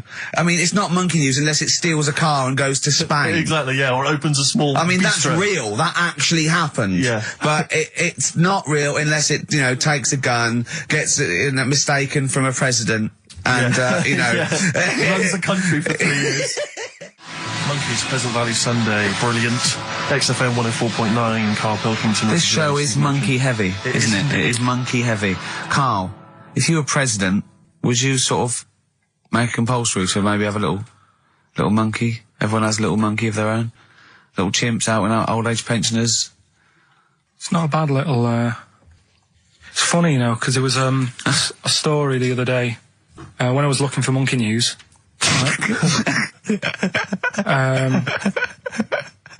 There's a story about a couple who couldn't have any kids, right? There's something wrong with them, but they really wanted a kid. And they got some dodgy email address where they could buy a baby online, right? It was someone who would have a kid, and you could buy it for $3,000 or something, right? Yeah. So anyway, they got one, they got picked, and they're like, brilliant, there's the money. Got the baby and everything, they were loving it. Playing with it and stuff. As it got older, Feeding it. it got airier. Oh, shut the oh, Karl. Turned out they'd been sold a chimp. You maniac, you stupid mank twat. How on Don't earth? talk shit. That is as if... what? didn't know it. Oh, don't talk. Are you mental? You I love the fact stupid. that didn't make it into Monkey News. I know, yeah. They It's a bit sad though. We don't like to bring the bought feature down. yeah. But And how anyway. long was this into? It got hairier. They're born hairy. They're not born like humans. Then develop hair because they go. Hold on, we better get the chimp stuff kicking in now because we're in the jungle. School photograph. They were like, hang on a minute. He looks a bit weird. Oh, you are just the rubbish. Mad, innit? Mad, innit? Mad, innit? Imagine. Oh God. But Just anyway. imagine if he was in charge. We did put him in charge of the country. Terrifying. Wouldn't that be amazing? Let him run the country. Just for a week. Or the mayor. What would you do if you were the president or the Lord Mayor of London or the Prime Minister Karl. I wouldn't do it like he's going to be offered it. David Bowie, Sorrow, on XFM 104.9. Nearly there, but, you know, we're working our way up to the grand finale. The bit where Karl spouts absolute nonsense from a dodgy source on the internet about a monkey who did something impossible. Let's cue up the jingle. Hang on. All right. Perfect. Oh, chimpanzee that monkey news. Right. Let's have a look. This one's from some woman, right? Yeah. And she was taking part in the London to Brighton bike ride, right? Lovely day, weather's good and everything. What year? She's just a couple of months ago. She's done all the training, right? Done all the training and stuff. Got a brand new bike for it. Got a little puncher outfit and stuff, all set for the day, right? It's a nice day. She sets off. They all start pedalling and that on the way to Brighton, right? So she knows the route and that. Got little headphones on, cycling along. Suddenly, Right, okay, I'll stop you now. If a cyclist overtakes her and is going really fast and it's sort of hunched over, but it's got like lots of cycling gear on and a helmet and goggles and they can't tell what it is, but they just know it's like a little hairy fella who hasn't bothered shaving his legs, which is weird, isn't it? Because cyclists usually shave their legs and this guy had really hairy legs. But and it won. They gave it the medal. It won 3 years running. They gave it the key to the city. It had its own game show. And then someone said, hold on though, this fella's all hunched over and he's only 3'5" and his arms are longer than his body. It's a chimp. If it goes anywhere near that, we're never doing it again. more monkey news next week. She's cycling So along. anyway, she's cycling along, right? And this tricycle. I couldn't predict that. There's always one element you can never anticipate. Yeah. Got a kiddie's tricycle with a little kid on it. Little hairy kid with a helmet. Okay, just go on then. Well, the tricycle comes Whizzing past, yeah. thing. Strong legs, you know, chimps. So she's thinking that, but didn't get a chance to see the thing. Oh, yeah, couldn't quite see the cyclist. Oh, God! You bald mank git. Go on. Yeah, research scientist Karl Pilkington. So anyway, she gets to the end line, right? And they got talking. It was a nice day, nice race and all that. He said, "Did you see a little thing on a tricycle?" Thing? Well, a person, surely, just a human. Did you see that? No. Did you see that bloke on the tricycle? So anyway, turns out. Tricycle. Yeah. Well, what did she say? Thing? Well, no, wasn't no suspicious. I mean, what did she say? Did you see that fellow on a tricycle? Anyway, so it turns out Go on. it was a chimp. You're joking! Right. Well, Christ almighty, there you go. Unbelievable, and it was a chimp all along. So anyway, right, so the woman's like, We're never doing this again. checking out the news, right? There's nothing on it. She checks out XFM Monkey News. Right, okay, I'll I stop don't you there mention again. it. Right, if it turns out she doesn't lose, right, and the circus goes, we're looking for our chimp, it used to ride this tricycle, and it escaped with police chasing it. No. So she listened to XFM, see if I'd picked up on the story. Yeah, sure. I didn't have it and stuff. So she got in touch with the organisers of the London to Brighton bike ride, said, look, saw a little hairy fella. Why did she care? Because she wanted to know. She thought it was a bit odd. Well, Turns why- out it was a chimp. They weren't happy about it. Of course not. Because now the owner of the chimp wants to enter it into the Tour de France. No! Oh, God! I'm gonna die! Oh, God! In 2005. Now, a couple of questions. I trust you'll be able to answer these. Oh, God! Steve, help me out. How did it get hold of the tricycle? I don't know. Okay. Okay, no, that's fine. That's not an important point. Like, that's important. How What's the did matter it- with you, Steve? He doesn't know that. How did it know to... well, firstly, how did it know which way to cycle? But more importantly, how did it know there was a major bike ride? On that day? Following the crowd, No, Steve. no. What's the matter with you? The owner of it had trained it and stuff. No, he hadn't. It had already done the run beforehand, before the big day. No, it hadn't. Like I say, it wants to do the Tour de France in 2005. No, it doesn't. But there's something about animal rights. If they don't let it enter, they can kick up a bit of a fuss. No! The animal rights is that it's cruel to make a cheap ride a bicycle. Not if it that wants it's to. prejudice that it'll go, is it because I is hairy? You idiot! Right? So, Wow, that is the worst. That is the worst one yet. Absolute twaddle. Absolute rubbish, Karl. Have you got a tricycle? Unbelievable. If we didn't allow a chimp to enter, the Tour de France, what do you think we'd do? who's going to stop it? Do you know what I mean? Who's going to stop that? I mean, you're asking me if I'd be president, what would I do? Yeah. That wouldn't be high up on the list to sort out. I'd say let the kid have a go. Do you know what I mean? Let him have a go in the race. What harm is it doing? Not a kid though, this is a chimp.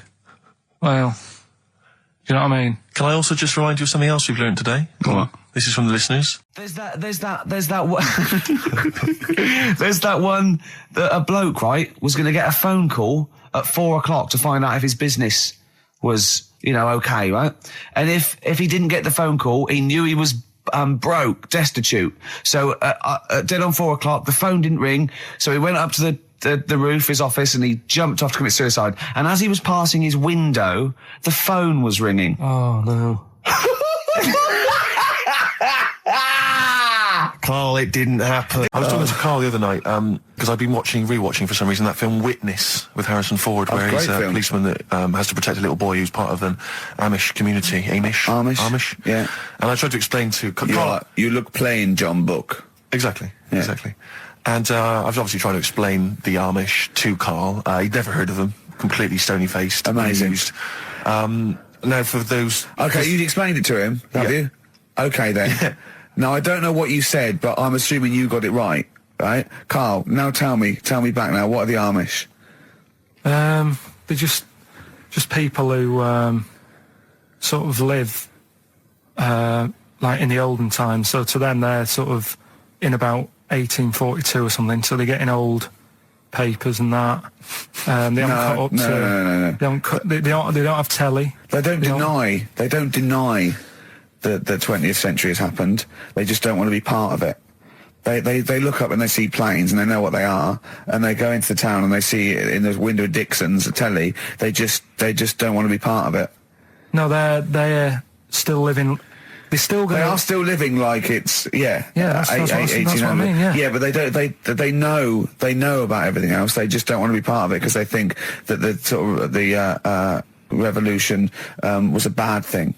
They think that society became more and more depraved, and they wanted to go away from it, and they want to go back to old values, and they think they don't need TV and jets and that way of life. They can survive in the old way because the old way was better. Missing out on Live 8. Yeah, but they haven't had Band-Aid yet. Yeah. I think this is the problem that Karl had. He in his mind, they were just a bit delayed, so that in his head they were slowly moving towards the 20th They wouldn't be able century. to watch most of these bands, all their electric guitar. They'd be allowed to watch Tracy Chapman. Yeah. Doing an acoustic set. Yeah. Between the bands. Yeah. That'd be all right. But no, in Karl's mind, it's like if he... Although they wouldn't like Fast Car. They wouldn't like a scene about that. They go, I don't know what you're talking about. Pony and Trap. You got a pony and trap. That'd be all right. But are they still? Do they still get sort of rubbish posts and that saying we need your money for this, or get behind this charity? They live in an isolated community. They're farmers, aren't they? They're farmers. It's an agricultural community, and they're obviously very staunchly religious. In actual fact, it would suit you very well because you hate crowds, you hate groups of people, you don't like the modern world. You'd love it down there, wouldn't you? He wouldn't like getting up at 4 o'clock to milk a cow, though, would he? Well, no, but he'd get used to it. Go back to bed, couldn't you? It's probably out. I mean, have they got anything to do with the Hare Krishna people? No, nothing at all. Because out of all the religions, that's I'm not a religious person. I don't understand. You're it. only saying Hare Krishna because you've got the head. That's the only reason you think it'd I'm be... halfway there. Yeah. But the thing is, out of all it, you just what was that? Money just fell out of my pocket where I'm nearly laying down. That's the danger of wearing sweatpants everywhere you go. I'm only ever lying down in a chair. No, I'm I've never been a religious type. If people want to do it, I let them do it and what have you. Good of you. But out of all of them, I want one that's not going to take over your life. I don't want one where you've got to get up 3 times a day and you've got to go and pray and that you've got to get up early. Forget that. It's getting in the way. But if it's something like, I was walking to work the other day, right, across Oxford Street.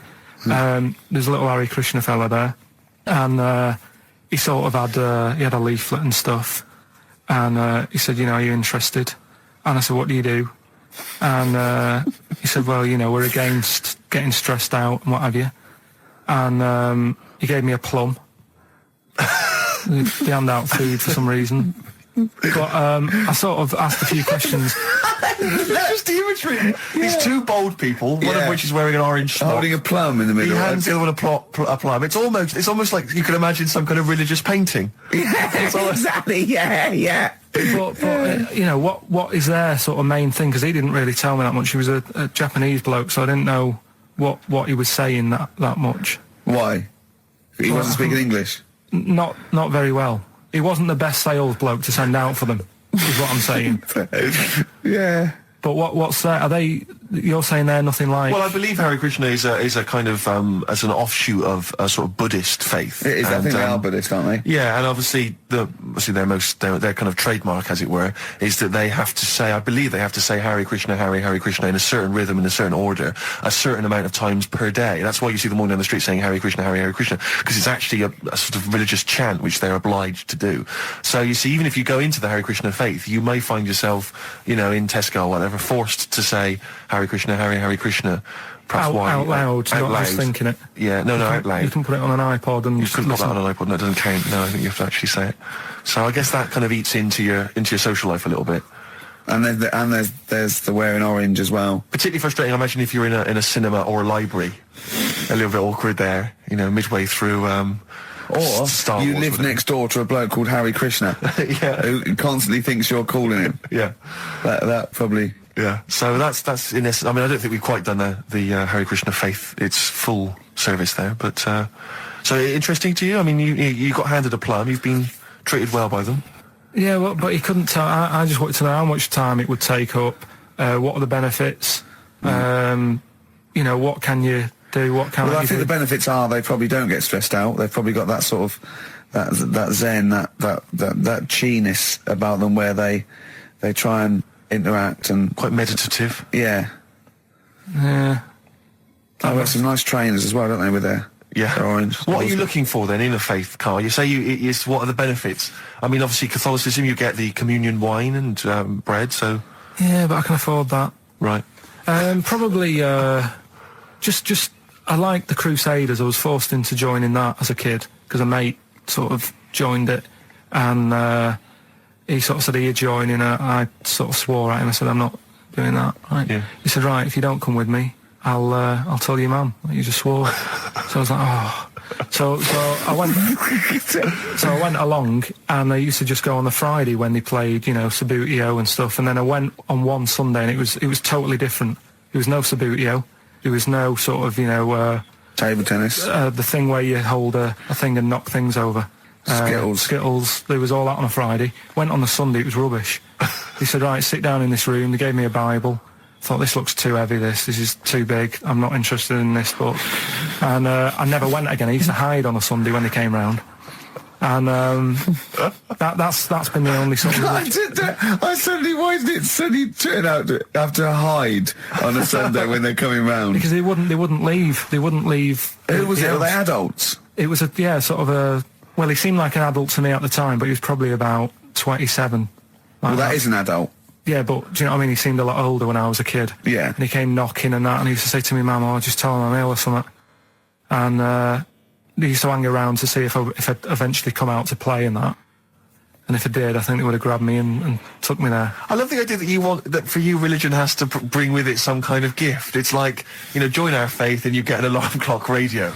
It's like something like I think religion does bring a gift. Usually, it's the gift of the Lord. Well, the gift of everlasting life, isn't it? And that's the problem with it, A lot of people believe in it because they think. But for Karl, his feeling is like that should be a given. That's safe. I'm definitely going home with eternal life. But what else can I have? Is there an iPod? You have to have a religion because obviously I don't have a religion. I don't miss it, and I wouldn't want one. I'm an atheist, and that's out of belief. That's out of logic, and we don't get into the politics or the morality of it. Why do you feel you need a religion? Why don't you just get a hobby? Well, I didn't want one. I don't want one. I just was saying that, if I was to get one, which one would I go for? Is what I'm saying. I'd like to see you perhaps as a Jew. I think Judaism would suit you well, I think. What are the hours like for that? Tough. Can be tricky. That's what I mean. I don't want anything that's, And they have a day where they don't eat and stuff. I couldn't be doing that. So then they have days when they eat too much. Yeah, but what happens if I'm not that hungry that day? Like I say, I don't like change. No. I like my Cheerios in the morning. I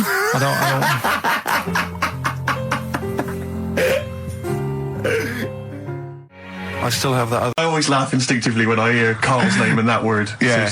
Right, well, why is that? Because it is... I had to come up with some new features again for this new year. Okay. I'm excited. What have you come up with? We are the backbone of this show, Karl. Yeah. We'll tell you we've come up with some pretty... What's yours first? Right. Go on. Right, well, Rockbusters. That's old, that's not a new feature. Yeah, but we'll keep it. Right. So you're just keeping an old feature? Okay. No, it's an old favourite. I'm sure there's a lot of people that are going, phew, I was worried that he'd lose Rockbusters. Rick, I've just come up with a new idea. Why don't we just play some records that we like? There's a new idea for 2003. Yeah. Oh, do you know what we can't, Steve? Because the library's out of order. Oh, yeah, the record library. We can't get in there. We're not allowed to get in there. We had to scrounge something from Capital Gold. So anyway... Right. Go on. So we got Rockbusters. What are they doing with the library? Are they getting some records in that we want to play? Is that their new idea? I know. Let's get some records in. Yeah, they're thinning out the Gina G. Yeah. Four non-blondes. Goodbye. Give that to Foxy. Go on. Sorry, Karl. We'll do. We started Do We Need 'Em in 2002. Do we need 'em? Do we need 'em? Yeah. We'll continue that. Got a new one, haven't you? Explain that later. Yeah. Right? Yeah. And then the new stuff comes in. Ooh. Right.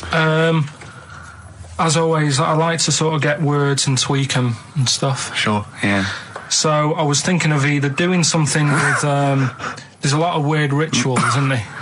A lot of weird rituals? Yeah, there's weird stuff going on around the world. Okay. There is, yeah. And I was going to tweak that to rituals. Okay. Right. Again, starting with the title, the pun first, then working out what it is. Well, I found some weird stuff. Right, so it's specifically... Just stuff that goes on, like... rituals. There was... Most of the weird stuff I've heard about happened to you in Manchester in your early years. Well, in India, apparently it's good to have a flat head.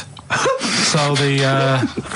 Again, just flirting, just bordering on the racist, but never really gets there. Always... Well, because there's no intent. There's no hate. It's just clumsy. It's just stupidity. Yeah. Exactly. Go on. What do you mean? What do you mean? It's good to have a flat head. What do you mean it's good to have a flat head in India? We'll talk about it later. Brilliant. That's rituals. So you've hooked a few people. You've hooked a few in. Go on. All right, so we'll have that later. So it's essentially like Educating Ricky, only it's specifically about rituals. Is that strictly speaking what it is? Okay. I suppose so, but then again, you could say radio is all the same because it's people talking. Okay, Karl, brilliant. Brilliant comeback. Yeah, brilliant comeback. Not all talking nonsense, though. Well... So that's where we're different. Go on. Also, right, I like teaching you stuff. Yeah. And you've done well. So what I'm thinking is, rather than just touching on a topic... sort of giving you a few bits of information on one topic. This is what I'd like to do, because the last thing you taught me, I remember, was there was a blind girl, she hit her head and she could see, and that's all I got. Yeah. So if you could go into that a little bit more, that would have been educating me. Well, today we're featuring stuff on World War 1 and 2, right? Oh, so that's that little title for all this little thing is, War, do you think of that then? What do you think of that then? Play a record. So Rick, can I have just thought of a joke? Go on. What's the similarity between Lord of the Rings and this show? They're both rubbish.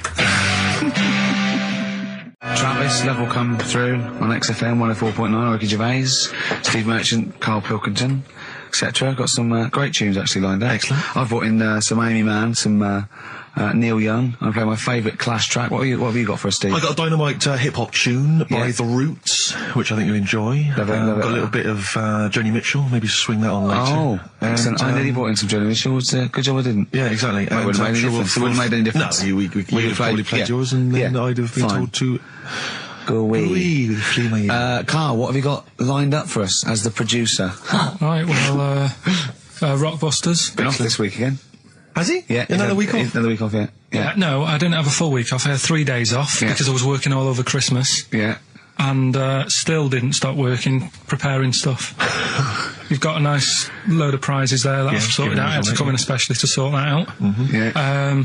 Rockbusters. Did you will rifle continue. through the drawers up at Capital Gold instead of down Yeah, here? yeah. Rockbusters, we're still doing that. Yeah, you're bigging it up. Yeah. He's bigging it up. Yeah, still doing that. We've got that. Last week, we sort of changed educating Ricky a bit. Just a little Don't bit. say we. I don't want to be incriminated in it. Well, changed it in a sense that rather than giving you too much information about different things, it's hard to sort of keep it all in. Yeah. I'm giving you sort of information on one thing. So last no, week, because some of your stuff was a little bit too intense to be done. My favourite story was there was a blind girl, she hit her head and got better, and I couldn't take all that in at once. So you should really ration some of the education. We sort of started Wasn't last week war-related stories? Yeah, it was War. Do you think of that then? What and do you it think was of that? three things. And it was the French battle. Going over the top was John's got a moustache, which you think was ambiguous because someone might have said that anyway. Well, look, you've remembered it, so it's working. So Yeah. we'll be doing that. And last week Loads you of said French people have just gone to war who were listening to this. Yeah. you said you wanted to learn some science this week. Did I? Yeah. so the title this week for that is I said I would sort you some science out. Acid, because that's How long did that take you to come? Listen, well, you know, look, people love Karl. There's comedians come to me and go, "Karl's the funniest man." They absolutely love him, right? But I think we're only seeing half of it, right? If we can get him on television, his face then, when he's told me that title, was like a child at Christmas. Yeah. He was so proud of it. He was excited what I was gonna. It was brilliant. It's a bit like when a child's drawn a picture in art class. You know you've got to stick it on the fridge, You've got but to, you basically yeah. think it's crap. Yeah. It's very much like that. All right, Karl. Is that good? Yes. Could go wrong if it was a lot on it that it just came down like 1,000 needles. That was an imprint. Yeah. But No, obviously, I'm asking someone who hasn't delved any further than there's a machine that can give you a tattoo. That's all you've got at the moment, isn't it? Well, yeah, basically. That's all you've got. I mean, that's what I've got because I'm not a fan of tattoos. I don't. But where did you read this again? This was Internet? This was on the internet. Yeah, it was. Yeah. Okay. And I just don't understand why people do it. That's what got me attention. Because me, Sorry, what have I learned from this? that if you wanted to get one, you can get one done by a machine now. Well, you'd think it'd be Bughead, wouldn't you? What? Well, you'd think it'd be Bughead, wouldn't you? You'd think it beat No, you'd think it'd be. Yeah. You'd think it'd be Buggered, wouldn't you? Bughead. Bughead.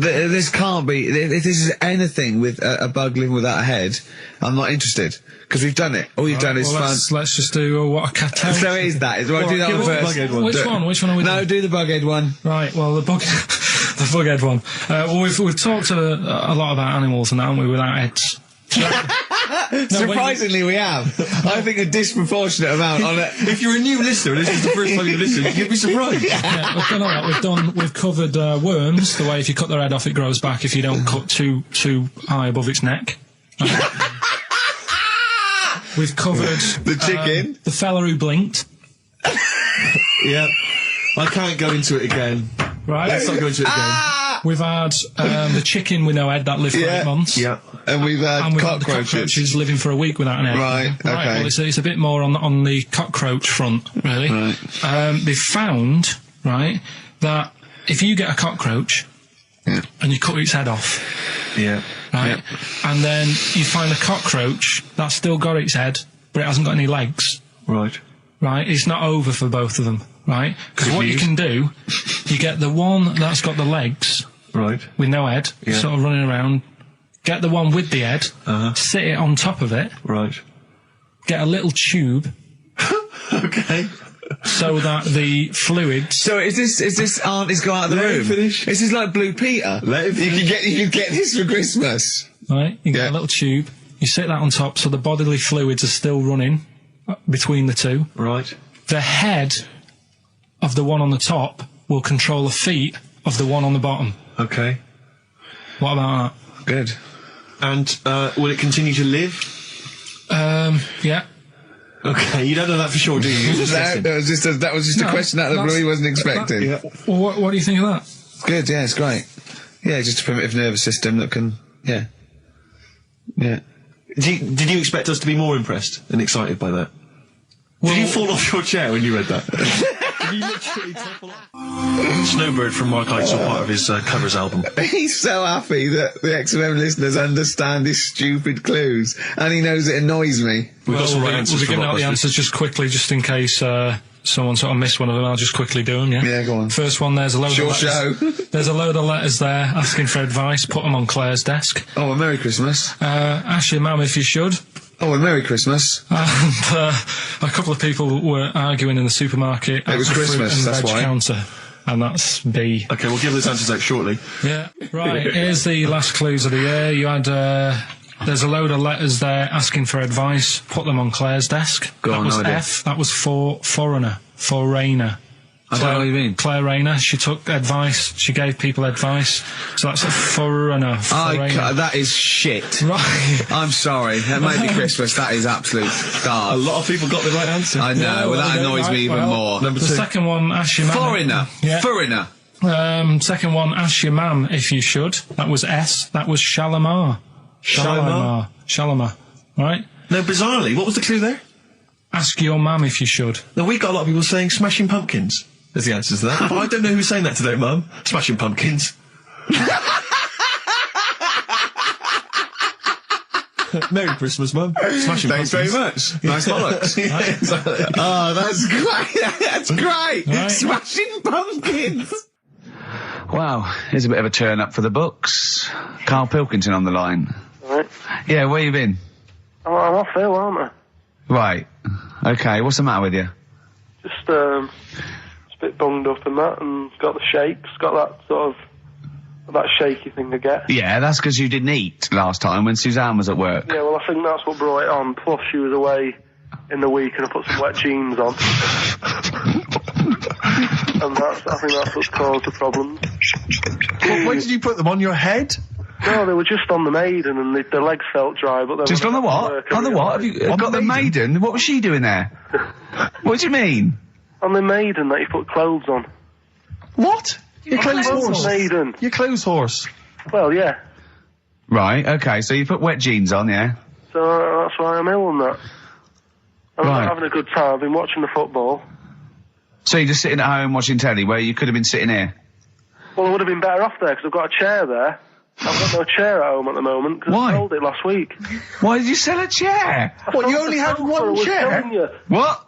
Look, can't we just, I just was calling up to let you know I was alright and that. We're not interested in that. We want to know about the chair. I sold it. I had a little two-seater and I sold it because I'm getting a new one, but I've got to wait another month. So you've got to sit on the floor for So a you month. sold a chair before you had another one? Well, she might not have wanted to buy it in a month or something. So I got rid of it whilst I could. She was alright, buddy. We'll talk about that next week. Oh, you're going to be in next week? I look forward to that then. That's a dynamite piece of radio to tune in for. The Yeah. day Karl sold a chair. Brilliant. Alright. So you alright then? It's going alright? But why did you take this long to call? We asked you to call since the very Because I was beginning. We've been watching that. phoning you. Why is your phone Yeah, switched off? I heard the beginning. I heard the beginning of the show. I thought, yeah, it's going alright, the there and stuff. Turned it off. In You fact, turned it off? No, I put a tape in though, because even though I'm ill, I'm still showing an interest in it. Well, you're not. If you're watching football and shaking. Yeah, well, I'll listen back to it later, so I hope you haven't been dissing me. No. Right? Definitely not. Don't listen back to it. It's not worth it, but we haven't been dissing, you know.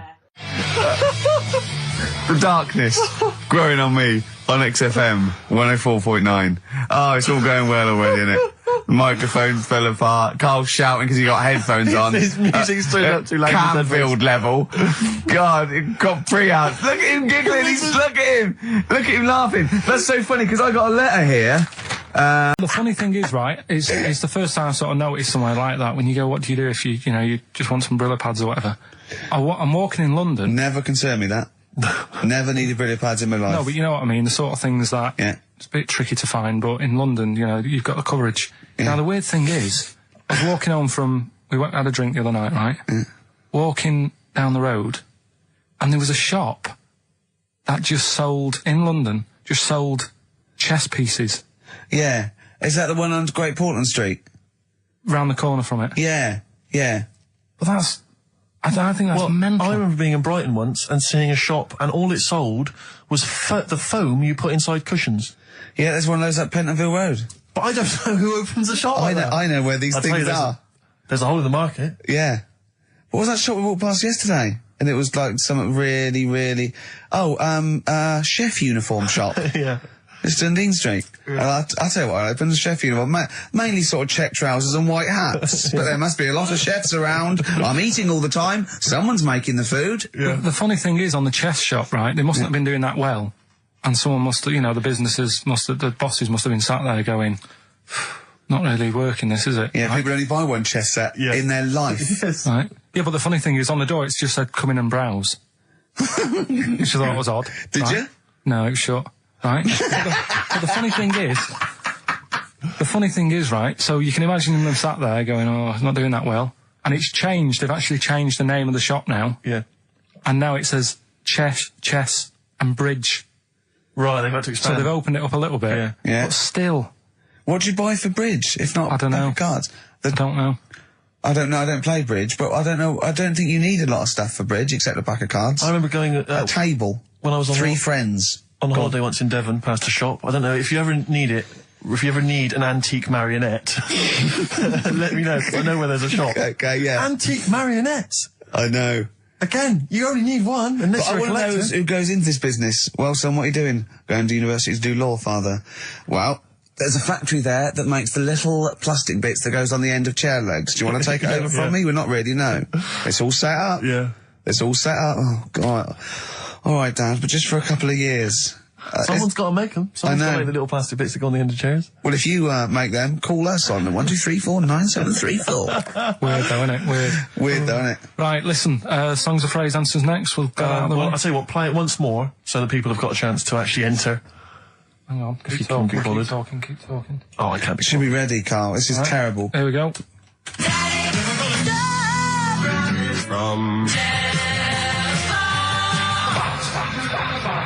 Right. That is the well-known phrase, Daddy's never gonna stop robbing telephone box. The well-known phrase. And we're looking for the songs, I think. I don't care. All right.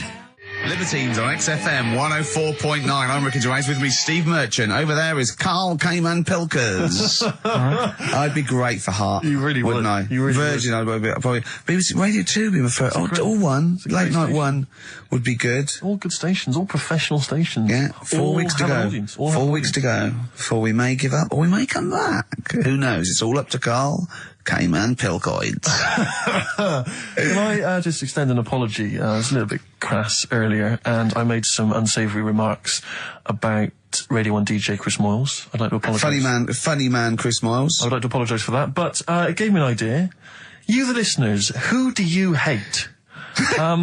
Email in ricky.gervais@xfm.co.uk. I just think that we've never really used XFM as a kind of, as a research tool, really, and it seems to me that we can get great And opportunity it's here. this, we don't sort of do this thing, we don't go on there and sort of like slag off other people and people in the public eye. Well, we pick on targets that are can't fight back. helpless, the elderly, people suffering in some way that really, and particularly we don't want to pick on people like Chris Moyles, who's got a big platform, much bigger We platform. want people who can't answer back. Yeah, so, who do you hate? That's us. Who do you hate? I don't want people you went to school with or your Do you know boss. what I hate, Steve? Who do you hate, Rick? Right, my top three, just in the top three, would be Hitler, Yeah. Mussolini, and General Pinochet. Really? No, probably Moylesy, Harry Potter and Jamie Oliver. Nice. But what are your top 3? Now, don't make them comical, don't make them... These are the people that wind you up. When you see them on TV, if you hear them on the radio, if you see them in a magazine, they just... Oh, they make your kind of blood boil. Might be us. It could be us. Well, I'm expecting that. We know that. Yeah, we're not stupid. We could take it as read that it's us. Yeah. And then if In anyone fact, other let's than us- assume it's us, so we want other people. Yeah. But I want to draw up the top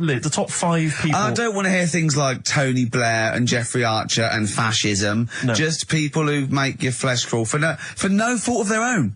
Well, really? Well, sometimes their own, because they're talentless or fat. But that'd be good. That'd be a good long-term poll over the next 4 weeks. And then in 4 weeks' time we go, well, we're off. We're in the top 10. Exactly. But here are the other 9. So I think it's just genuinely going to be quite interesting. So Ricky.Gervais at xfm.co.uk. Maybe who you hate and why. It's like giving a reason in the diary room. Yeah. You can't just nominate someone. You've got to say and why. Sure. But if you can't be bothered to write and why, just nominate. Yeah. Because that means we've got a lot of reading to do if they start doing that, Rick. Yeah. Keep it down to 1 sentence. Yeah. You know, so the reason to be, so-and-so because they can't walk. Something like that. Sure. Maybe. Now then, we were playing earlier songs of phrase.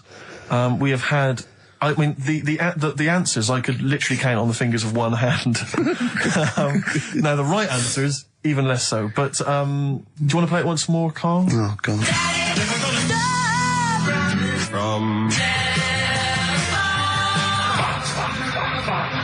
There was 7 songs in there. Right. Read them out, Colin. What are they? It was Oh, have you got it written down? I can remember them. Daddy Cool. Boney M. Boney M. Yeah. Never Gonna was You from Up, Rick Rick Astley. Astley. Yeah. Never Gonna. Write them down! Stop, Sam Brown. Right. Stop. Robin was Miss Robinson by Simon and Garfunkel. Mrs. Robinson. Yeah. Hang on a minute.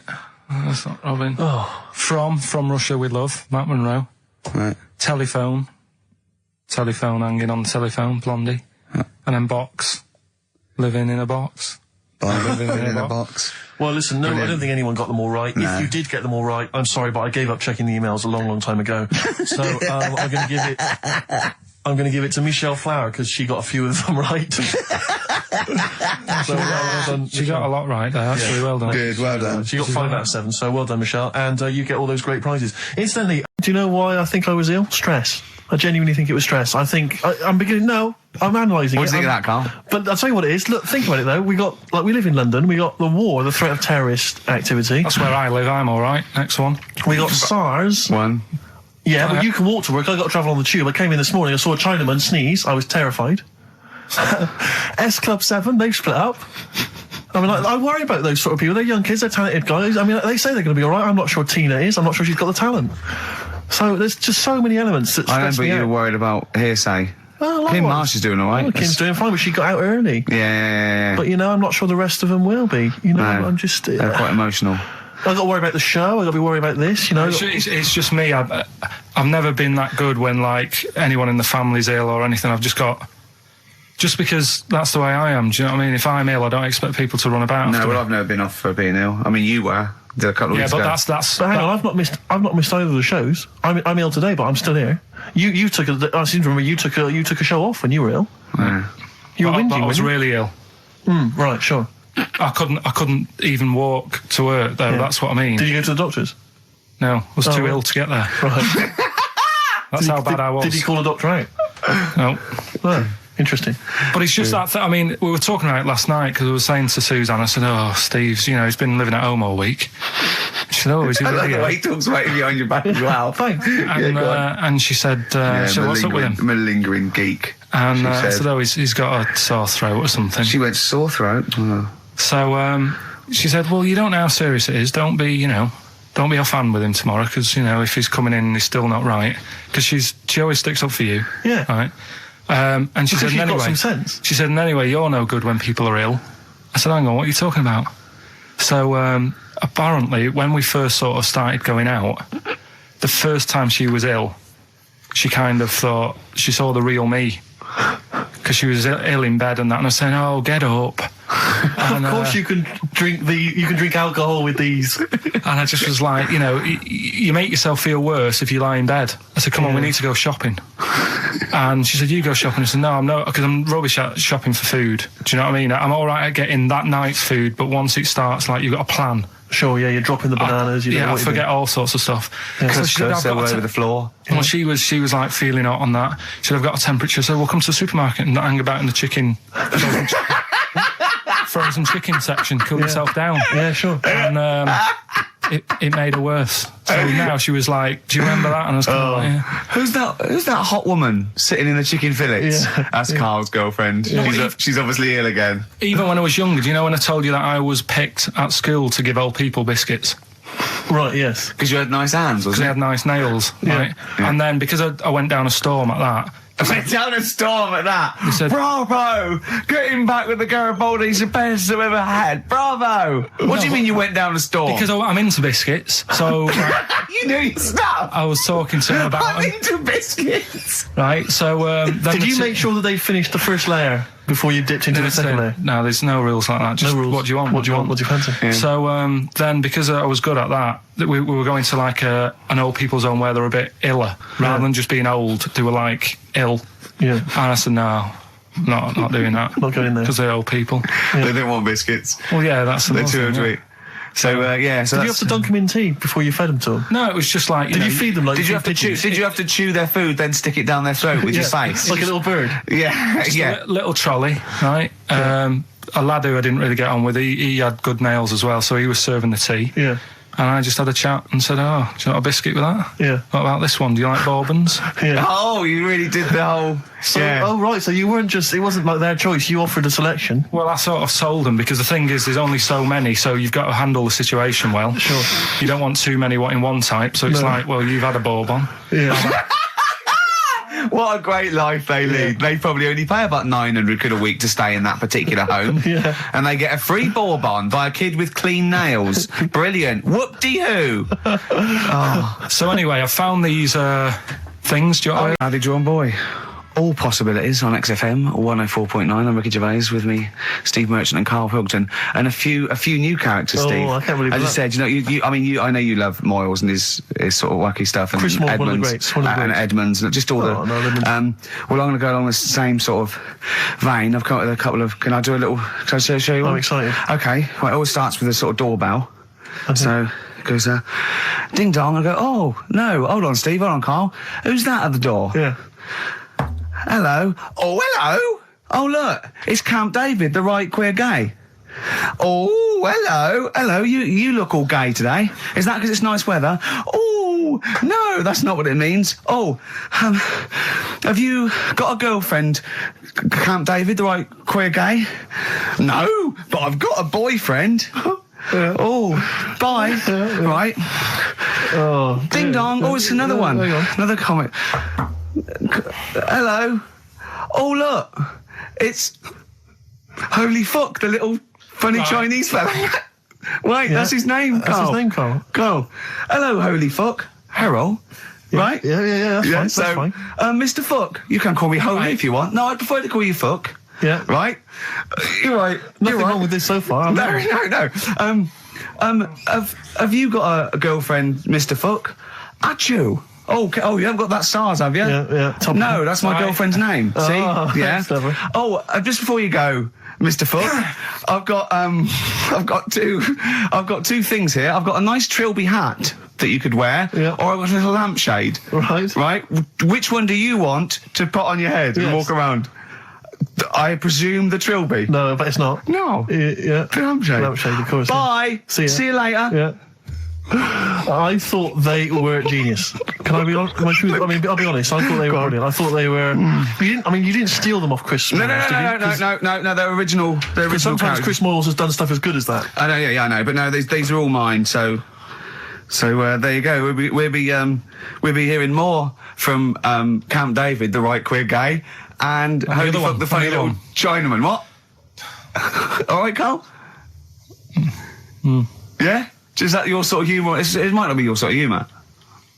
You just should have run it past me before you did it. Yeah. What one are you worried about in particular? The not Camp David. Well, No. say his name. No. Say his name. Which one? I don't know which one you mean. The Chinese fella. Well, I forget who that was. What was his name? I can't remember. Well, if you can't remember, it can't be that good, so we'll leave it. We won't do it again. Right? I'll tell you what I've got, Steve. Oh, what? Tell you what I'm thinking. Go on. Right. Do you know, like, TV programmes sort of get rested in the winter? Ding dong. Oh, no. Hang on, who's this? Oh, Go on. hello again. Not now, Mr. Fuck. We're talking. Bye. Is that Holy Fook again? Yeah. Okay, Carl. Look at Carl's face. Right, okay, that's it now. I'm not answering the door anymore. Right, okay, go on. Right. Yeah. Ding dong, ding dong, ding No. dong, ding dong. He's trying to get in. You've got. Don't be impolite, Rick. Come on, Rick. He wants to come in. No, it's too late. It's too late. He's gone away now. Go on. Right. Anyway, what I'm Nice thinking hat. is, Rockbusters coming back for a bit. What? What are you talking about? He likes my idea. He likes my characters. He doesn't like that idea. If I Go on, what, Carl? no, what? I was going to say if I came up with With what? Name with it. that Chinese fella What was his name for again? a I keep sketch, forgetting. you wouldn't have liked it. Let's do Rockbusters and see how it goes. I know you weren't a fan of it, but Hang on. Yeah, I but thought- to be honest, Carl, he dissed Cheap as Chimps, and we know that's a brilliant idea. Hang on. Sorry. We all agreed that Rockbusters was a piece of old toss. no, I didn't. I said it needed And that's why resting. we stopped doing it. I said it needed resting for a bit. I don't remember that conversation. What do you mean it needed resting? We abandoned it because it was appalling. You it started off as a nice idea, but you just gone crazy. None of it made any Let's play a sense. record and come back to this, shall we? What do you want to play? Bit of sugar. Oh, Yeah. Brilliant. That'll cheer us all I up. don't know why you were thinking of bringing this back. I'm genuinely worried about this. Well, that was the record before us, and here we are, pre-recorded, because we did this a few weeks ago, because we're not here at the moment, are we? We're away in that. I'm Ricky Gervais, with me Stephen Merchant. Hello there. And Karl Pilkington. Well, He's not actually with us. No. He'll be in some of the best of clips that will be coming up shortly. yeah, this is just us, isn't it? This is just us. We did this. When did we do this, Rick? A couple of weeks back. Hold on, what is it? What It's the day is it? 27th today. Yeah, well, I enjoyed Christmas. I loved Christmas. I love Christmas. I had I a love great Christmas. time. What do you get? Loads of presents. So did and I. I'm glad they made it to number one. Oh yeah, right. It's years ago. Oh yeah. Some In olden days, Oh, sure. when Some ghosts roamed the earth. Once upon a time, you mean? Yeah. some doctor or something who was into like the way bodies work. They got their head cut off. Who did? And- The doctor? Yeah, he was doing a bit of an experiment. And he cut his own head off. Yeah, Okay. and it was about. He said, "When my head's in the basket, I'm going to blink my eyes." Right. Okay, sorry, hang on. Let him finish. And So the doctor has chopped his own head off, and he's told everyone, I'm going to blink my eyes to No, prove wait, that he's there's in the life after basket, death. and he goes like, "Right, I'm going to blink my eyes about, as many times as I can." So quick, count them, and they count, and he got to like 15 before he Right. died. Now, this is how Karl told me that. Till Nick Frost explained that, Karl told me, he said, right, well, a bloke, right, he had his head cut off, and when his head was in the basket, he went, count how many times I can blink. And I went, well, that's rubbish. He went, no. And Nick went, well, no, he actually said, when my head's in the basket. He went, and Karl went, all right. I said, Karl, do you know the subtle difference? Do you see the subtle difference? I have between- to say, though, guys, I still don't really understand what went on there. You've both lost me. The story is that a bloke who'd been found doing, You mean that Carl just explained it and that was a clear version? Because I still don't know what you're talking about, Carl. Well, this bloke had his head cut off at experiments against God. He was a doctor in the, in olden times. Yeah. And when they cut his head off, Why did they cut his head off? because it was He was executed. crimes against he was executed, yeah. And he said to his assistant, when my head's in the basket, I'm going to blink, count how many times I blink and write it down as an experiment, right? Karl told it to me, like his head was cut off and he went in the basket, and when his head was in the basket, he looked up and said, count how many times I blink. Yeah, I love that. I love the difference in that story. Yeah. Both rubbish, Yeah. but one's possible and one isn't. You believe anything that you're told except when we tell you the truth. right. We should go in a competition. Who's the tastiest cartoon ever? Well, actually, I threw someone up did G contribute. Terror. I threw up Jessica Rabbit. I've had some people contribute here on Go the on. email. We've got someone here, Dom, has emailed us. He's told us that for him, Daphne from Scooby-Doo. Yeah, Always popular choice. Popular And choice. obviously this is one I've never quite understood, Wilma from the Flintstones. I've actually always felt that Wilma, I don't know, I just thought she was a bit... No, not a bit homely. Wilma. Betty, surely. Yeah, Betty. Well, this is what I'm doing, Wilma. I mean, yeah, Betty, surely, but Wilma? No, I mean, she's quite like- homely. But Betty, Oh, yeah. come on, Steve. You wouldn't say no to Wilma. No, I suppose not. If it was like, I'd be worried about Fred if he found out. well, I'd hate to do it, you know. I don't want to do it to Fred. He's a good guy. He is, isn't he? He's a bit of a chump. Whereas Barney, to be honest, I don't think he deserves Betty. Do they both work in the quarry? Because, I mean, let's be honest, Fred, not a smart man. I mean, he obviously didn't come out of rock school with anything other than a couple of basic O-levels. I know, but he's a hard-working, sound sort of guy. They got a big house, they got like a TV, they got that bird thing. Yeah. I be honest, if I was Fred, I would be a little bit disappointed that my kid does nothing, whereas Barney's can lift up sort of tall buildings. Sure. Bam, bam. He's a very strong... You know. I mean, interestingly, Fred loves his job. He's always yabba dabba doing at the end of the day. He does yabba dabba. The whole day lifting rocks from one place to another. I'll tell you what, I wouldn't take that from that cat, though. I would. If a cat picked me up by the scruff neck and put me out, right, on the doorstep, I'd go mental. I'd get rid of it. It is a saber-toothed tiger, though, Carl, so it could rip him to shreds. It's not like a normal domestic cat you have nowadays. You know when they go to the drive-in at the beginning? Yeah. And they order, maybe some ribs. Yeah, that huge rib, and it tips the car over. Yeah. Was that her first day on the job?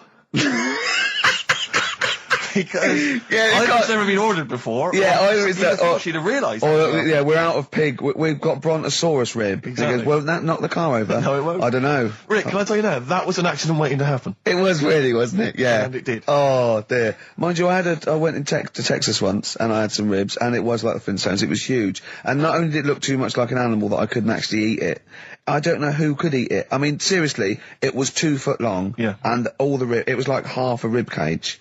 And It's incredible. My friends lived in Texas for a while, and they once were in a kind of diner, and there was, you know those kind of benches that are attached to the table itself, like a kind of picnic bench? Yeah. And, this huge fat guy came in, he came wobbling, he ordered like this kind of everything you can eat meal, and his fat kind of sort of, you know, kind of... His big fatty fat, and his fatted on the fat table, It wrapped itself around the table and everything. Oh, He was chowing down, and when he tried to leave, the table came up with him. Oh, no. Imagine that! I mean, they are fat, aren't they? They're big people. They're huge people. But it was that thing we were talking about before, that bloke on Jerry Springer Show who was like 80 stone, right?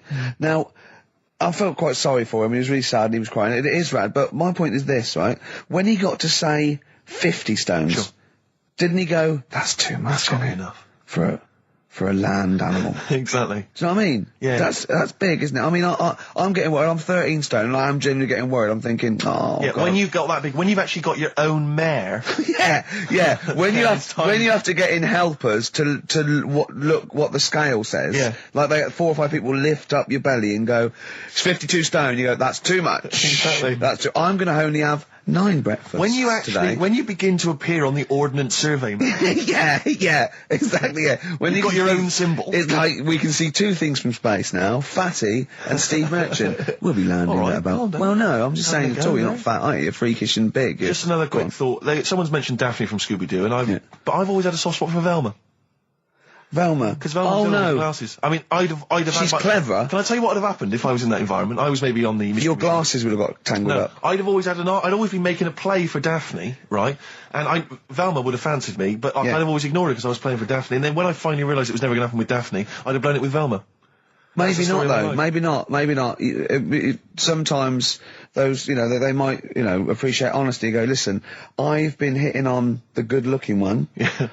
Oi, Four Eyes. Yeah. Do you fancy it, Chubbs? Exactly. Something like that. Let's be honest, is what you're saying. Well, yeah. I'm wondering, I don't mean to be libelous, but Velma, she was quite short, the glasses, the short hair. Lesbian. Hung around with the dog and Lesbian. the bloke. I'm beginning to wonder if she was... Yeah, maybe. I was like, see, unfortunately, I said lesbian there, and you still carried on with your assessment of what it is to be a lesbian. It's bad enough doing the cliches of having short hair, but you said the dog. Yeah, well, she hangs around with a dog. So do lesbians do that?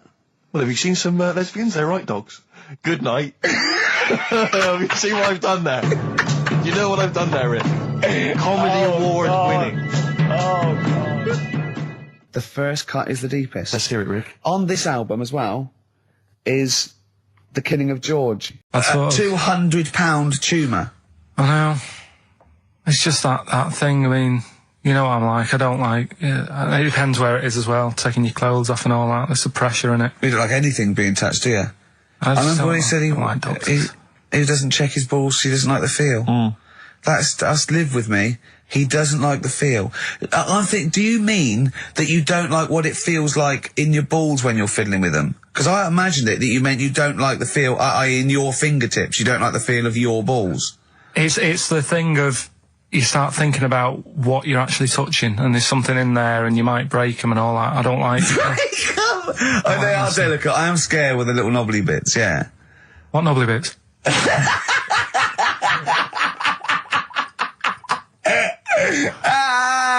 I'll tell you what, it's that thought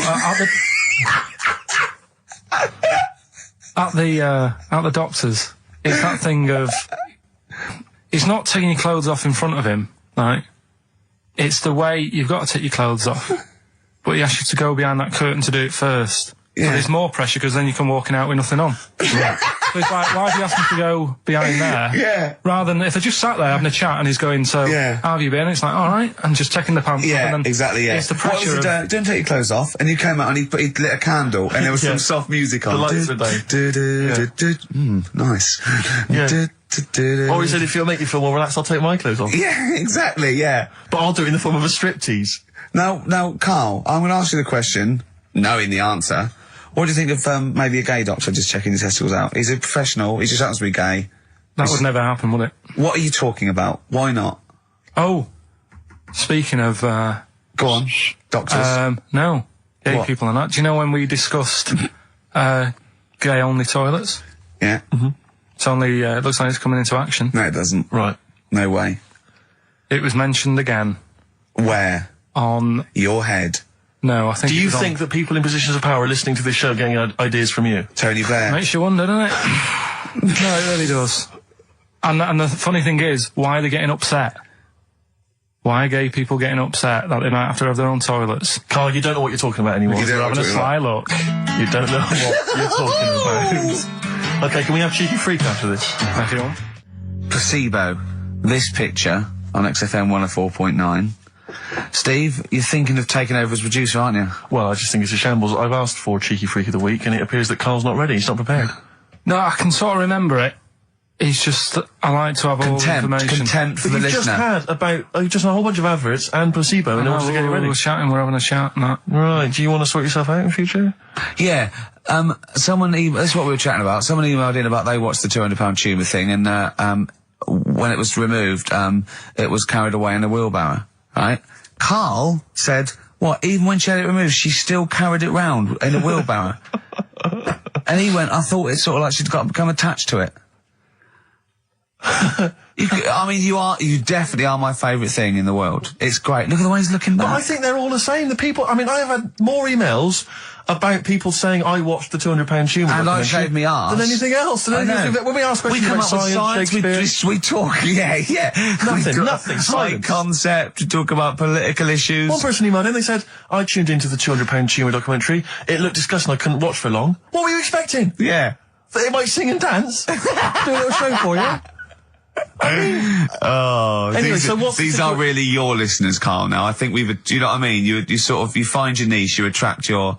I think me and Steve are pretty much just here. I think the people that we had in the early days, Rick, they've long since abandoned us. They jumped ship. They've got jobs. Yeah, they've got jobs. They're out now. They've been released. Exactly. Yeah, they're getting their life back together. Carl, Come on, what's Karl. the situation with Cheeky Freak? I've got like a couple of bits. Like I say, I haven't got the in-depth stuff that I know. Oh no, because usually it's it's pretty scientific. Exactly. Yeah. Do the jingle. We've come up with a new one, haven't we? The Freak, say chic. Cheeky Freak of the Week. Right. Well, couple of bits. I don't know which one to use as the main feature for this week. It's not good, is it? Well, there's been another one born. What? Little kid. Who won? 4 eyes. Insult. Just a guy who wears glasses. Come on. 4 eyes, 2 noses, 2 mouths.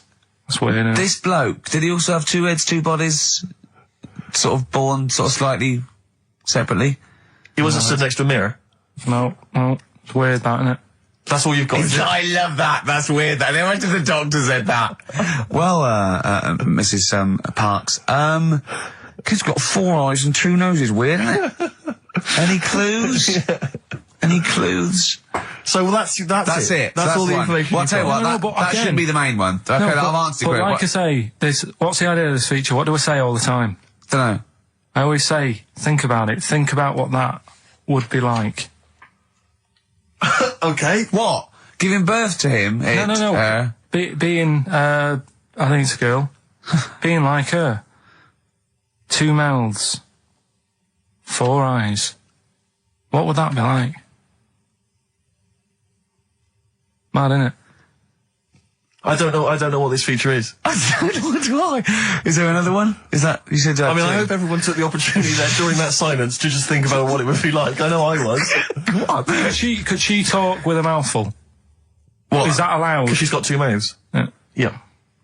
Would that be alright in her house? She'd be eating Yeah, one, she could talk with one mouth and eat with the other, I Right, well, suppose. listen, the main one, right? You've thought about that. That's good. The main cheeky freak of the week. I haven't got all the details. Smallest person ever. Right? How big would you say that is? Karl is now sort of like holding his hands up like a fisherman, long ways. That's about 1 foot. Right. Smallest man in the world. I printed the thing off and I can't find it. There's a little picture of him. Right? The odd thing was, But why have you asked me how, did it say, or was it a picture of him? I didn't really read it. Of course you Oh, didn't. for Of course you didn't. Jesus. I just saw it and thought, that's What, you that's straight away sorted. assumed it was natural size? It was that big. But what do you mean it was that big? Little fella, like that. But why are you doing that? What? It was a page with a little fella. How do you know that was natural size? No, it was, because he said it's world's smallest man. And the funny thing is, I've read the first line, I always read the first line, it said world's Well smallest done, man. well done. The weird thing is, he got an head like a light bulb. The shape of it, apparently. I don't know if that's got anything to do with his shape and size. Oh, God. That big. His name's Mr. Watts. And the annoying thing is, what got me is, if you're that big, Yeah. right, don't have your picture taken next to a fruit bowl. Why was he having his photo taken next to a fruit bowl? Don't know. Whoever the photographer was, obviously having a bit of a laugh. Yeah. At his expense. Because you would just stand in the middle of nowhere, you'd look normal and that, but he was stood there, just leaning on an apple. Leaning on an apple? What is this? In what world do you inhabit? This was on the internet. I printed it off. Leaning on an apple? Was it Tom Thumb? What is this? Are you sure it wasn't some sort of sci-fi show they're advertising? No, it was Leaning on it. Can you just lean on the apple? Just lean on the apple there. Do me a favour, you stand next to my chihuahua. You're not taking the piss, are you? No, not at all, no. Would you mind leaning on this matchbox? Yeah. Leaning on an apple. And that's what, so it just said he's the world's smallest man leaning on an apple. smallest man, said about his head being like a light bulb. I don't know what that meant. And I just thought, right, that'll do. That's that sorted. Cheeky Rig of the Week done. I think that was on like Monday. Right? I found that. I thought that's done. Printed it off. Forgot to get it off the photocopier. Someone's nicked it. Play a record. You got to... You know, it's just, Steve. No, can I just say, there's no, Carl, point. please, There's no if point. I say, let's have Cheeky Freak of the Week, and you haven't done your research, you haven't got the information, just tell us you can't do it. But don't lead us on. Don't say this in on charade. radio. Hold your hand up to me and go, how tall is that? It's nothing. That's This is radio. nothing. It's nothing. I think it was that big because he was leaning on an apple. It's not enough information. But, imagine Trevor McDonald coming on, going, some news, some stuff. How big's that? How big do you think that is? Yeah. Because there was a fella, coming up after Chris Tarrant. Play a record.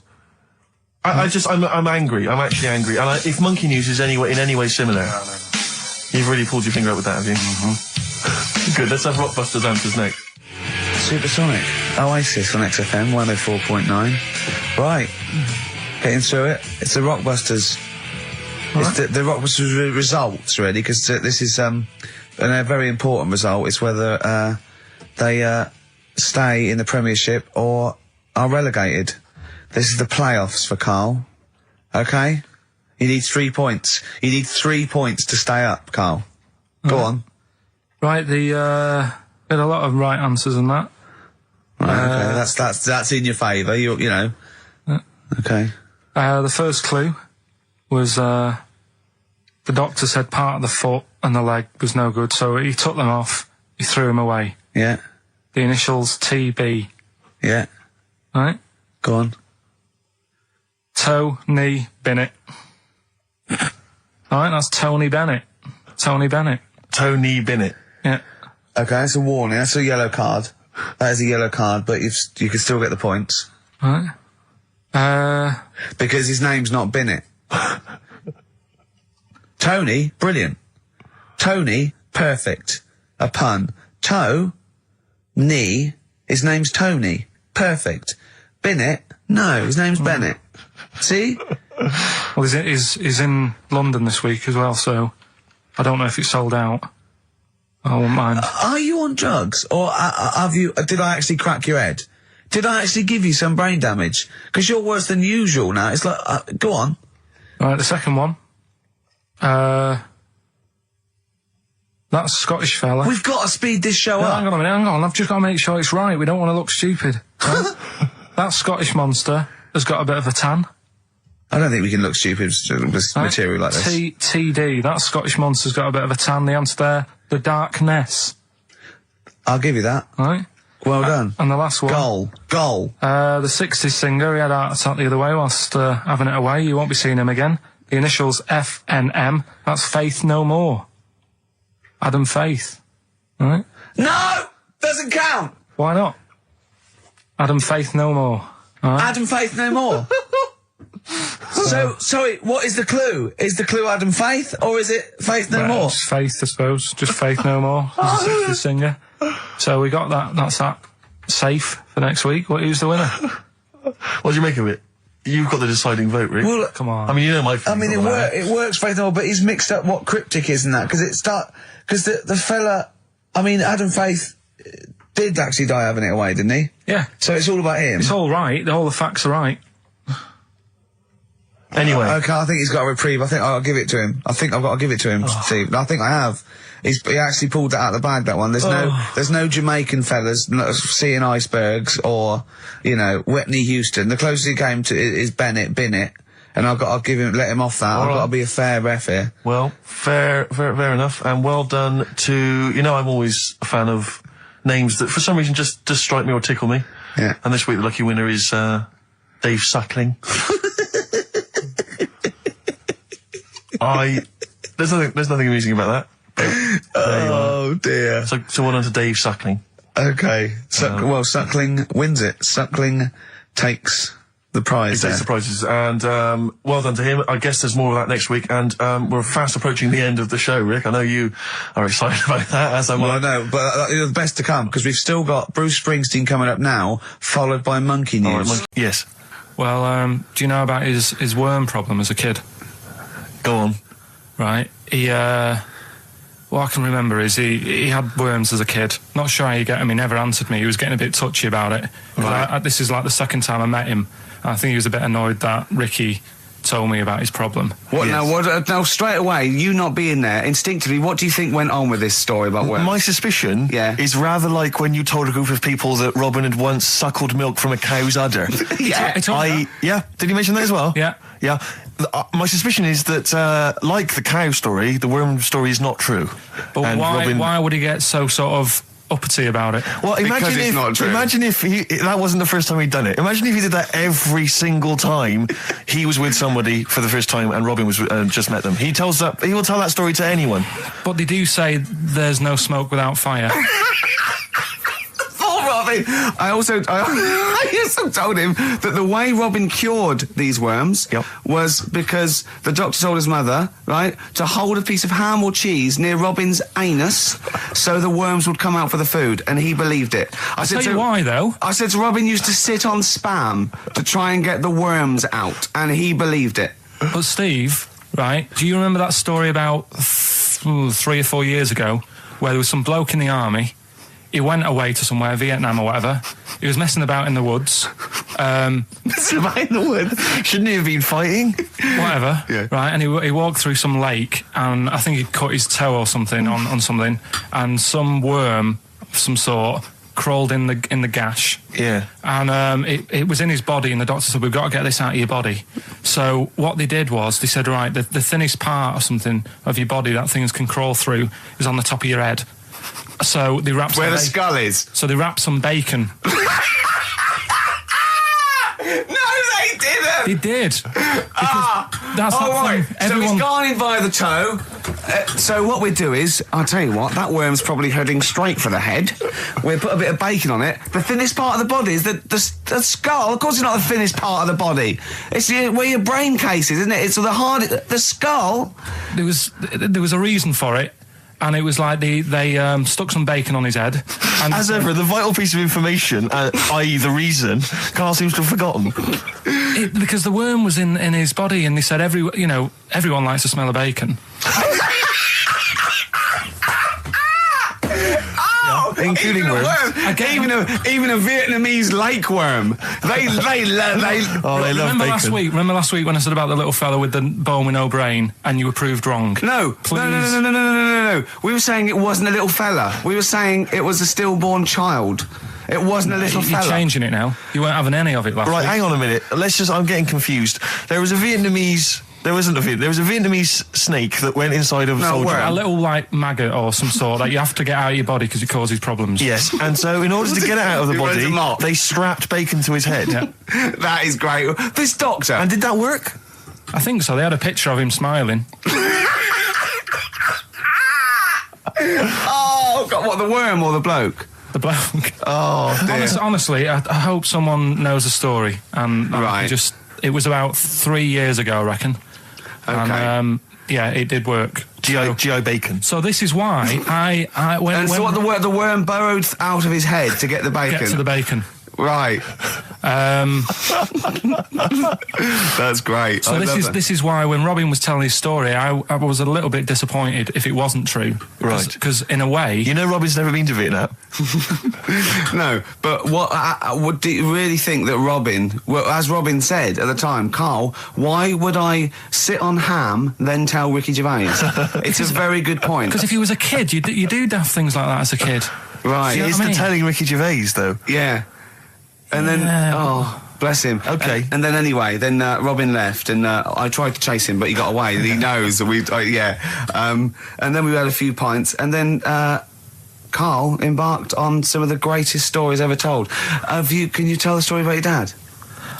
Let me run it by. I haven't spoke to him all week, so let me run it by him. Okay, play records. Because What we got? we've got one of Steve's. Yeah, well, tunes. bizarrely enough, this comes from the Teachers 2 soundtrack, the soundtrack to the current TV series. There's a slight whiff of nepotism in the air. Yeah. Rick, would you like to explain why? Well, that's why you're doing it. No, my girlfriend worked on it. But Yeah. you were going to play this anyway, weren't you? Well, I was actually. Bizarrely enough, I was going to play some I Am Clute, and this is from, as I say, the Teachers soundtrack. This is called To You. It's a good track. That's I Am Clute, and a track called To You from the Teachers soundtrack. That's also got I noticed the Electric Soft Parade, the Hives, Star Sailor, Feeder, Turin Breaks, Mercury Rev on there. It's a good little collection. Lovely.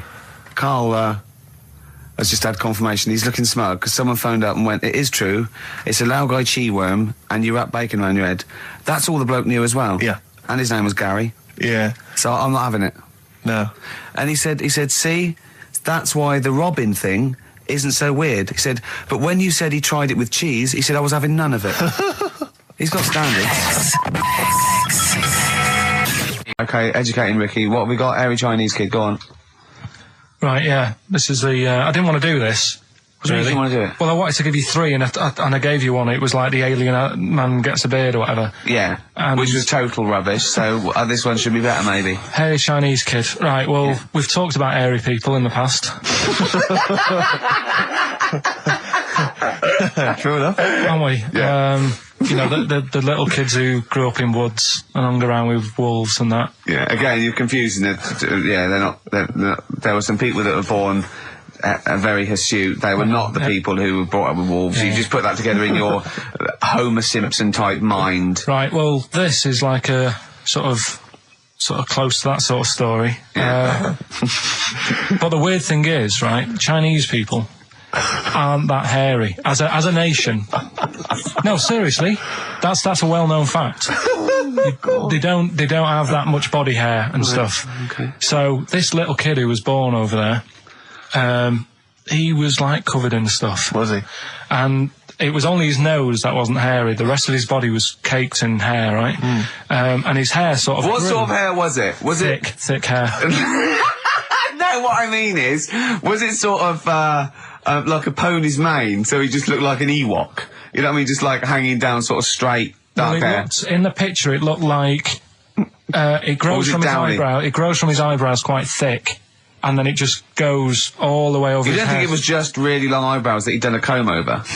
No, it was all over his body. It had a picture of like his back and that. Yeah. And Had he styled it? Had he styled it at all? Did he have it in a quiff or? No, it was just hanging everywhere. all over him. Yeah.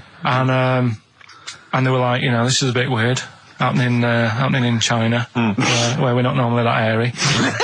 That was the scientist speaking there. Yeah. And the local press and that were getting him down, calling him monkey boy and all this. Oh, And thinking Chinese press. but the doctor, Yeah. Oh. They're cruel, aren't they? It's like those game shows.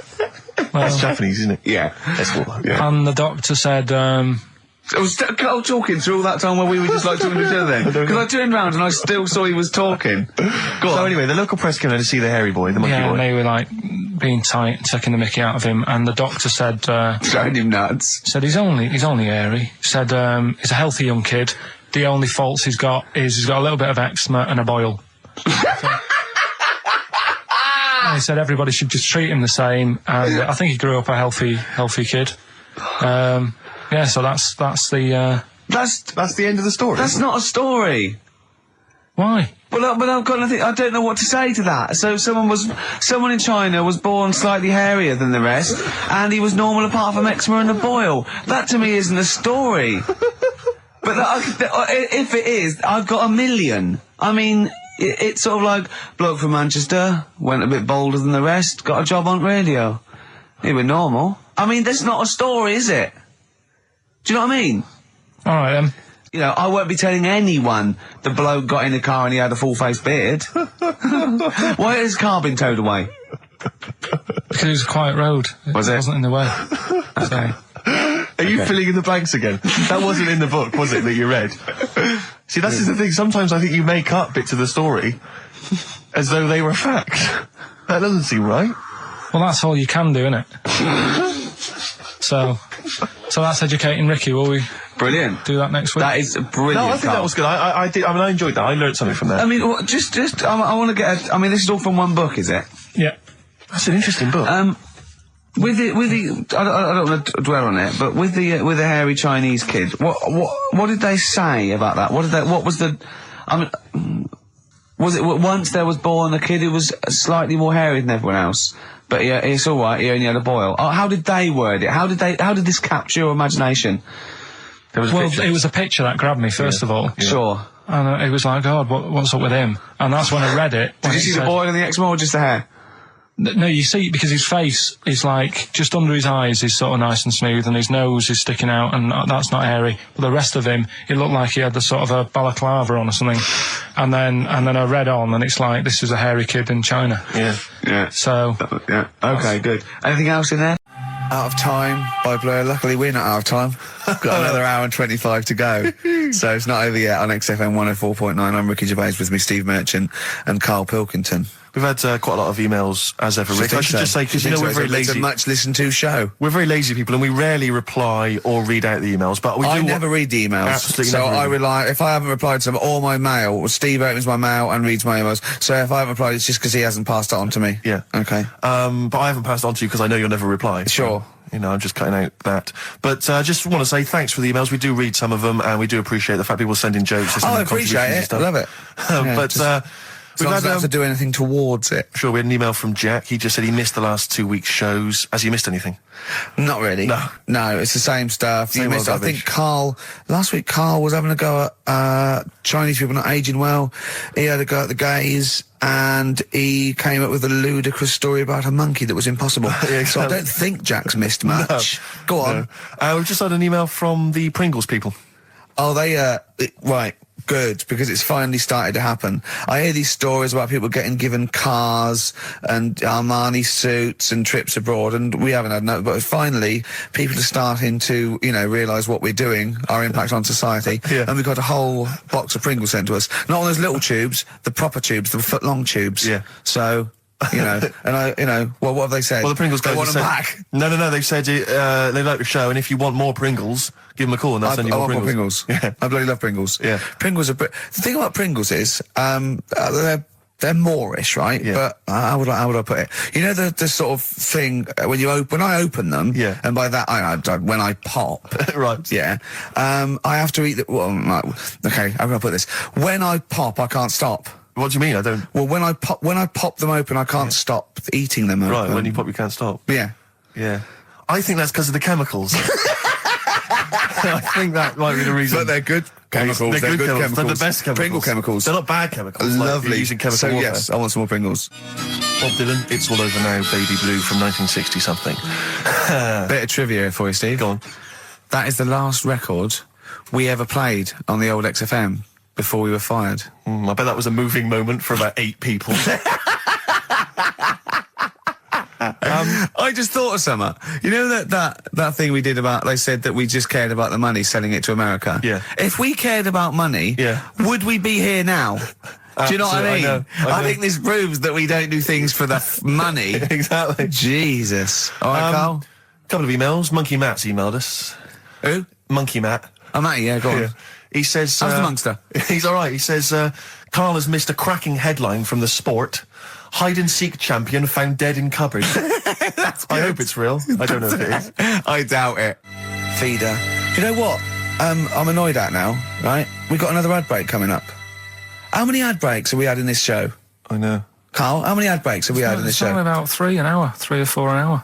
3 or 4 an hour, so about 3 minutes. So, 20 minutes. 20 minutes is wasted on shite. I mean, apart from the stuff we talk Well, about. it's funny you should say that, because someone said to me last week that they felt that there were more adverts now on the show than there used Are to be. there more adverts Rick, in this show? I think, though, I think, just checking some of the emails, I think that's because people are requesting them. They find them more entertaining than what we're giving them. But can't we sort this out? Oh, don't go on about it. No, can't we though? Why can't we have less? Why have we got so many? Is it? It happens, doesn't it? Well, no. You can't listen to radio in after every record. It's bad enough trying to keep me listening with the rubbish we come out Yeah, with. we've got Rockbusters here. Let's get them back. You know what I mean? Don't steal our son, please, lads. Thrills on XFM 104.9. I'm Ricky Gervais. With me, Steve Merchant and Karl Pilkington. Yeah. Little Carly Pilkington, little baldy mank whinging little twat. How are you? Yeah, all right, yeah. What are you doing? Happy? Feeling a bit happier today? You look as full of spunk, as they say in America. Yeah, I'm all right. Just a bit of a miserable day, though, isn't it? Yeah. A bit miserable. Yeah. Walking in today, right? Do you know I walked through, like, the sort of the gay district of London and that? Right. You don't walk, you mince, don't you? Well, just walking through on the way to work, and I'm always interested in their little shops and stuff that they have, right? Loads of... Their little shops. That's don't be ashamed of. If you want to go in and buy something, go in and buy something. I'm just having a look at, looking in the windows and stuff. Little postcard just near the entrance. Yeah. That's meant to tease people in, to make people go, that sounds good, I'll nip in, right? Little postcard. Free butt plugs with every sale. That's great. How did we get from 5p off milk to free butt plugs with every sale? Wow. What's society come to? Well, it's because we're liberated, Rick. Yeah. You know, it's an open What society. did you buy to get them? You didn't buy... Oh, I didn't but what's the purpose? What, of the poster or of butt plugs? Butt plugs. Because I really honestly You don't... shove them up your arse, don't you? Whoa, slow down, bum. Shove them up your bum. Yeah. But when? Is that just like when you're doing whatever, doing stuff around the house, or... I think it's not to keep things out. Is it like you would use a plug in the sink to keep, the water in the sink? Oh, if you're not gay. Get that? Oh, yeah. No, I know what you mean, yeah. I don't know. No What entry. what is it? I mean, I don't understand what I that's don't know. I assume it either feels good or are they... well, I've got to be careful here. Or are they sort of like breaking it in? Right, yeah. Do you know what I mean? Like it's like a shoehorn. or It's like when you stick paper in your shoes if they're a bit tight.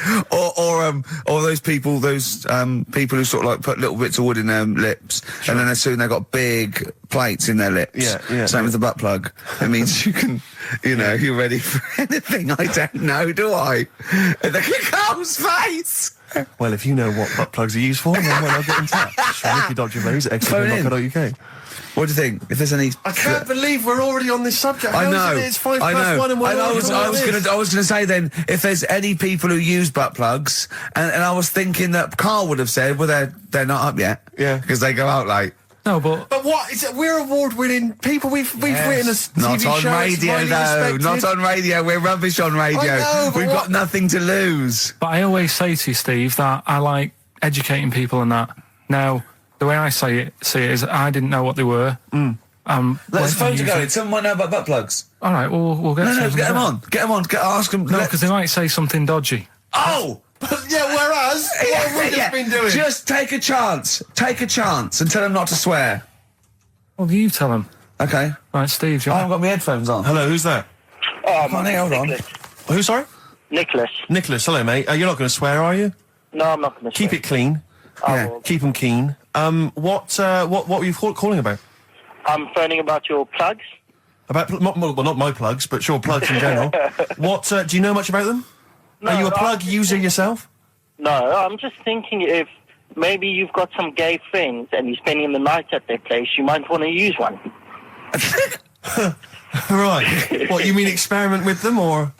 No, so you can make sure they're not going to do anything while you're asleep. Could I suggest, just lock the door? I mean, that is easier to me. Can I make a bigger suggestion? That's probably the most homophobic thing we've had said on the show today. Thanks very much for your call. Right, okay, good. Well, that's why we shouldn't put people on the line. Just, without checking first. I think Karl's made a good point. That's the calibre of listener we've got. Karl, come on, what's the matter with you? Oh, Thorns. that's No blue sky. Beautiful, isn't it? And that great track. it's all right, yeah. Just had an email, yeah. That woman who opened the Office script could have her head cut off. Apparently. When a letter is posted, it becomes the property of the Queen until it reaches the person it was meant for. By opening it, she's committed treason and could be killed. I don't know if you're familiar with this story, Karl, are you? Go on. Apparently, some copies of the Office Christmas specials scripts got sent to the wrong address. Some woman.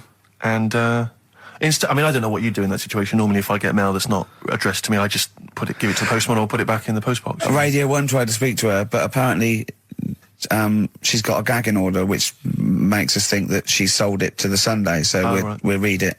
We'll read the plot of The Office tomorrow in the Sunday papers, which ruin it for some people. Ruin it for a lot of people, yeah. But the other thing is, I mean, if it was sent to her, obviously her name wasn't on it. Oh. If that's true, in which case, I think that's quite a serious offence, isn't it? I would hope so. I mean, I would hope that, if I sent something in an envelope, it was... But the BBC, the BBC thinks that because the person they said it was meant to be sent to got his, he thinks maybe that's an excuse. Maybe someone gave her the script and said, don't say it came from me. Yeah. So, I don't know, maybe she's protected someone, I don't know. Yeah, well, if that is well, the case. either way, don't sell it to a newspaper. Well, It's just the kind of mercenary nature of it that I loathe. It's the fact that it's only just now makes me wonder if she had it there lying around in her house and someone said to her, well, why don't you go to the papers? Yeah. Try and flog it. But I just don't think I don't think she's going to get a lot for it, because people are going to see it soon. It's not like it's the Hitler Diaries. Well, they're not very well written. But, I mean, I don't know. I tell you what I'm frustrated by is just the fact that it's like we've worked hard to give people some kind of pleasure for this Christmas, because a lot of people are very depressed, Rick, very low at this time of year. They've not got what they wanted. But we're trying to cheer them up, give them a bit of happiness. Yeah, but I think she'll be happy if she gets a lot of money. True. I don't know. I think it's just tacky, really. It's like, well, I just say, if you're a fan of the show and you don't want to know what happens, then don't read the Sundays tomorrow, or at least avoid it when it says we tell you what. But the papers might not ruin it. The papers might go, we've got them, but we're not going to ruin it for people. That'd be a nice, ideal. Be a nice gesture. Ideal. But I don't know. All I can say is it's a good job that I send out the prizes. Because that Michael Palin around the world in 80 days will be going to the person who won it. Yeah. And if someone else receives it, they better not try this week. Are you leaving house? Oh, by the way, the XFM listeners came round to my house and bought the futon and table. Did they? Were they happy with it? Quite normal. They were well happy.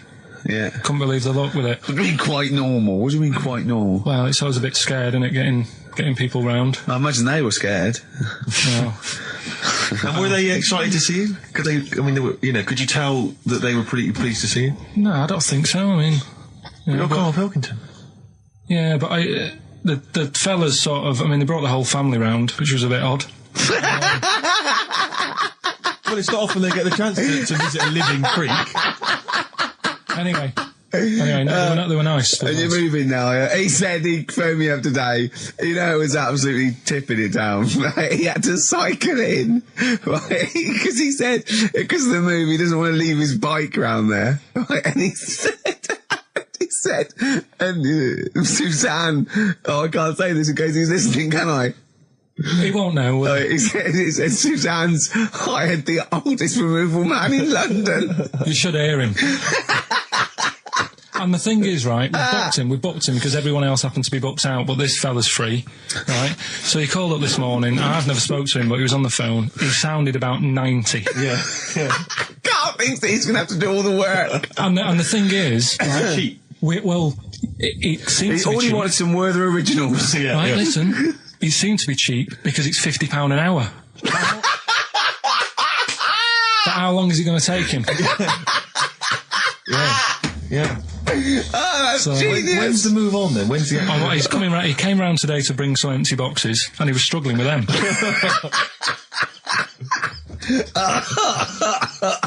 So it actually happens on Wednesday. Oh, God. Anyway, so Rick, I noticed that you were laughing and almost had a heart attack. Doesn't bode well for the boxing match, does it? Carl for the moment, and I've had my Lemsip. Oh, that was great. That was very, very funny What indeed. a wonderful clip that was. I enjoyed Do you it. remember that? Yeah. Wow. We should go in a competition. Who's the tastiest cartoon ever? Well, actually, I threw someone up did She contribute. Terror. I threw up Jessica Rabbit. I've had some people contribute here on Go the on. email. We've got someone here, Dom, has emailed us. He's told us that for him, Daphne from Scooby-Doo. Yeah, Always popular choice. Popular And choice. obviously this is one I've never quite understood, Wilma from the Flintstones. I've actually always felt that Wilma, I don't know, I just thought she was a bit... No, not a bit Wilma. homely. Betty, surely. Yeah, Betty. Well, this is what I'm hearing, Wilma, I mean, yeah, Betty, surely, but Wilma? No, I mean, she's quite like- homely. But Betty, yeah. Come on, Steve. You wouldn't say no to Wilma. No, I suppose not. If it was I'd be worried about Fred, if he found out. Well, I'd hate to do it, you I know. don't want to do it to Fred, he's a good guy. He is, isn't he? Yeah, He's a bit of a works jump. hard. Whereas Barney, to be honest, I don't think he deserves Betty. Do they both work in the quarry? Because, I mean, let's be honest, Fred, not a smart man. I mean, he obviously didn't come out of rock school with anything other than a couple of basic O-levels. I know, but he's a hard-working, sound sort of But they guy. got a big house, they got like a TV, they got that bird thing. Yeah. They I mean, got- be honest, if I was Fred, I would be a little bit disappointed that my kid does nothing, whereas Barney's can lift up sort of tall buildings. Bam, bam. He's a very strong, you know. I mean, interestingly, Fred loves his job. He's always yabba dabba doing at the end of the day. He does And he spent yabba the whole dabba. day lifting rocks from one place to I'll another. tell you what, I wouldn't take that from that cat, though.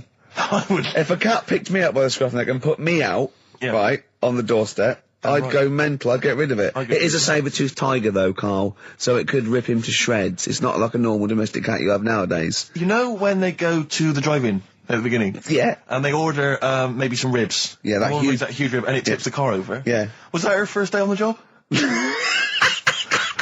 Because Yeah, I've got- never been ordered before. Yeah, or either it's that, or- she'd have realised. Or, yeah, we're out of pig. We've got brontosaurus rib. Exactly. He goes, won't that knock the car over? No, it won't. I don't know. Rick, can I tell you now? That was an accident waiting to happen. It was really, wasn't it? Yeah. And it did. Oh, dear. Mind you, I went to Texas once, and I had some ribs, and it was like the Flintstones. It was huge. And not only did it look too much like an animal that I couldn't actually eat it, I don't know who could eat it. I mean, seriously, it was 2 foot long. Yeah. And all the rib, it was like half a rib cage. And I It is just... incredible. My friends lived in Texas for a while, and they once were in a kind of diner, and there was you know those kind of benches that are attached to the table Yeah. itself, like a kind of picnic bench. Yeah. And this huge fat guy came in, he came wobbling, he ordered like this kind of everything you can eat meal, and his fat kind of sort of, you know, kind of His big wrapped fatty itself- fat, and it's fatted on the fat table, yeah. It wrapped itself around the table and everything. Oh, He was God. chowing down, and when he tried to leave, the table came up with him. Oh, no. Imagine that! I mean, they are fat, aren't they? They're big people. They're huge people. But it was that thing we were talking about before, that bloke on Jerry Springer Show who was like 80 stone, right? Now, I felt quite sorry for him. He was really sad and he was crying. It is rad, but my point is this, right? When he got to say 50 stones, Sure. didn't he go, that's too much, That's gotta be isn't it? enough. For for a land animal. Exactly. Do you know what I mean? Yeah. That's big, isn't it? I mean, I'm getting worried. I'm 13 stone, and I am genuinely getting worried. I'm thinking, oh, Yeah, God. when you've got that big, when you've actually got your own mare. yeah. When you It's time. when you have to get in helpers to look what the scale says. Yeah. Like 4 or 5 people lift up your belly and go, it's 52 stone. You go, that's too much. Exactly. I'm going to only have 9 breakfasts When you actually, today. when you begin to appear on the Ordnance Survey map, yeah, exactly, yeah. When You've got your own symbol. It's like, we can see 2 things from space now, Fatty and Steve Merchant. We'll be landing All right, at about... well done. Well, no, I'm just Have saying a at go, all, you're yeah. not fat, are you? You're freakish and big. just another Go on. quick thought. Someone's mentioned Daphne from Scooby-Doo, and Yeah. but I've always had a soft spot for Velma. Velma. Because Velma Oh, was no. glasses. I mean, I'd have She's had my- clever. Can I tell you what would have happened if I was in that environment? I was maybe on the... Your glasses would have got tangled No, up. I'd have always had I'd always been making a play for Daphne, right? And Velma would have fancied me, but I Yeah. kind of always ignored it because I was playing for Daphne. And then when I finally realised it was never going to happen with Daphne, I'd have blown it with Velma. That's Maybe the not, story of my though. life. Maybe not. Sometimes those, they might, appreciate honesty and go, listen, I've been hitting on the good-looking one. Yeah. Oi, Four Eyes. Yeah. Do you fancy it, Chubbs? Exactly. Something like that. Let's be honest, is what you're saying. Well, yeah. I'm wondering, I don't mean to be libelous, but Velma, she was quite short, the glasses, the short hair. Lesbian? Hung around with the dog and Lesbian? the bloke. I'm beginning to wonder if she was... Yeah, maybe. I was like, see, unfortunately, I said lesbian there, and you still carried on with your assessment of what it is to be a lesbian. It's bad enough doing the cliches of having short hair, but you said the dog. Yeah, well, she hangs around with a dog. So do lesbians do that? Well, have you seen some lesbians? They're right dogs. Good night. Have you seen what I've done there?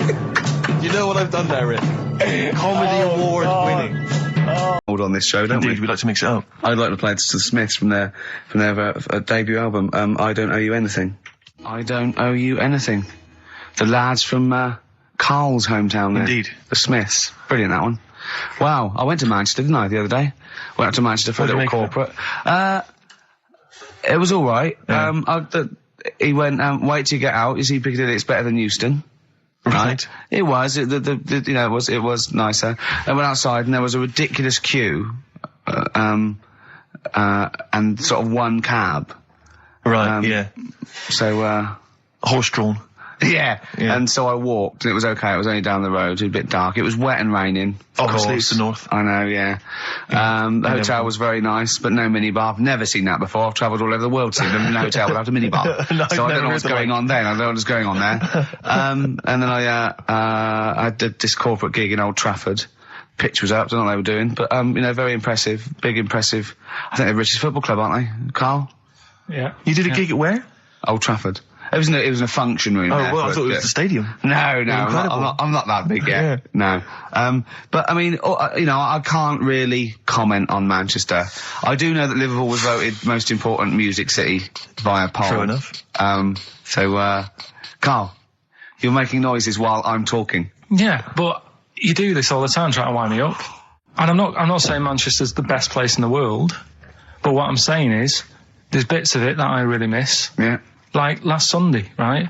When I'd met up with Ricky, we had spaghetti bolognese, which was all right. And then I said to him, I need some soil. Damn, I wish you'd invited me. It sounds amazing. So I need some soil. What do you think? You need some what? Soil? Soil, yeah. I need to repot a plant, right? Yeah. So You need to repot a plant? Yeah.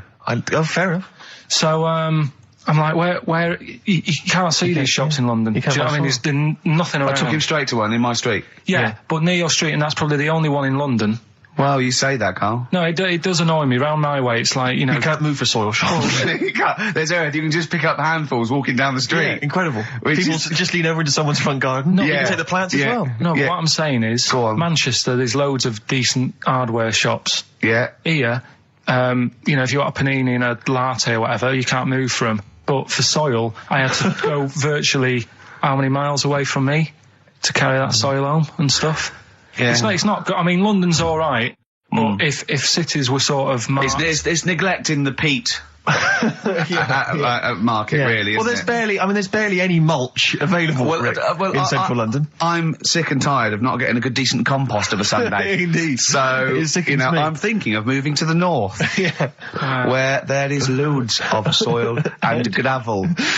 Indeed. And animal shite. Whatever. See, you're eating a biscuit. I can't believe it. Are you bored with this already? Do you know what? MTV called me last week. They called me again yesterday and said, when can they come down to do a... Oh, they're coming down next Saturday, by the way, to do a little screen test for you. They're going to sort of just film you with a little camcorder. You said this. They're going to film you... Are you alright? Do you want to... I mean, are you hungry? Do you want to go out and have a meal? I can't believe you're eating while I'm on air. No one can hear that. Do you know who I am? No one can hear Explain who I am.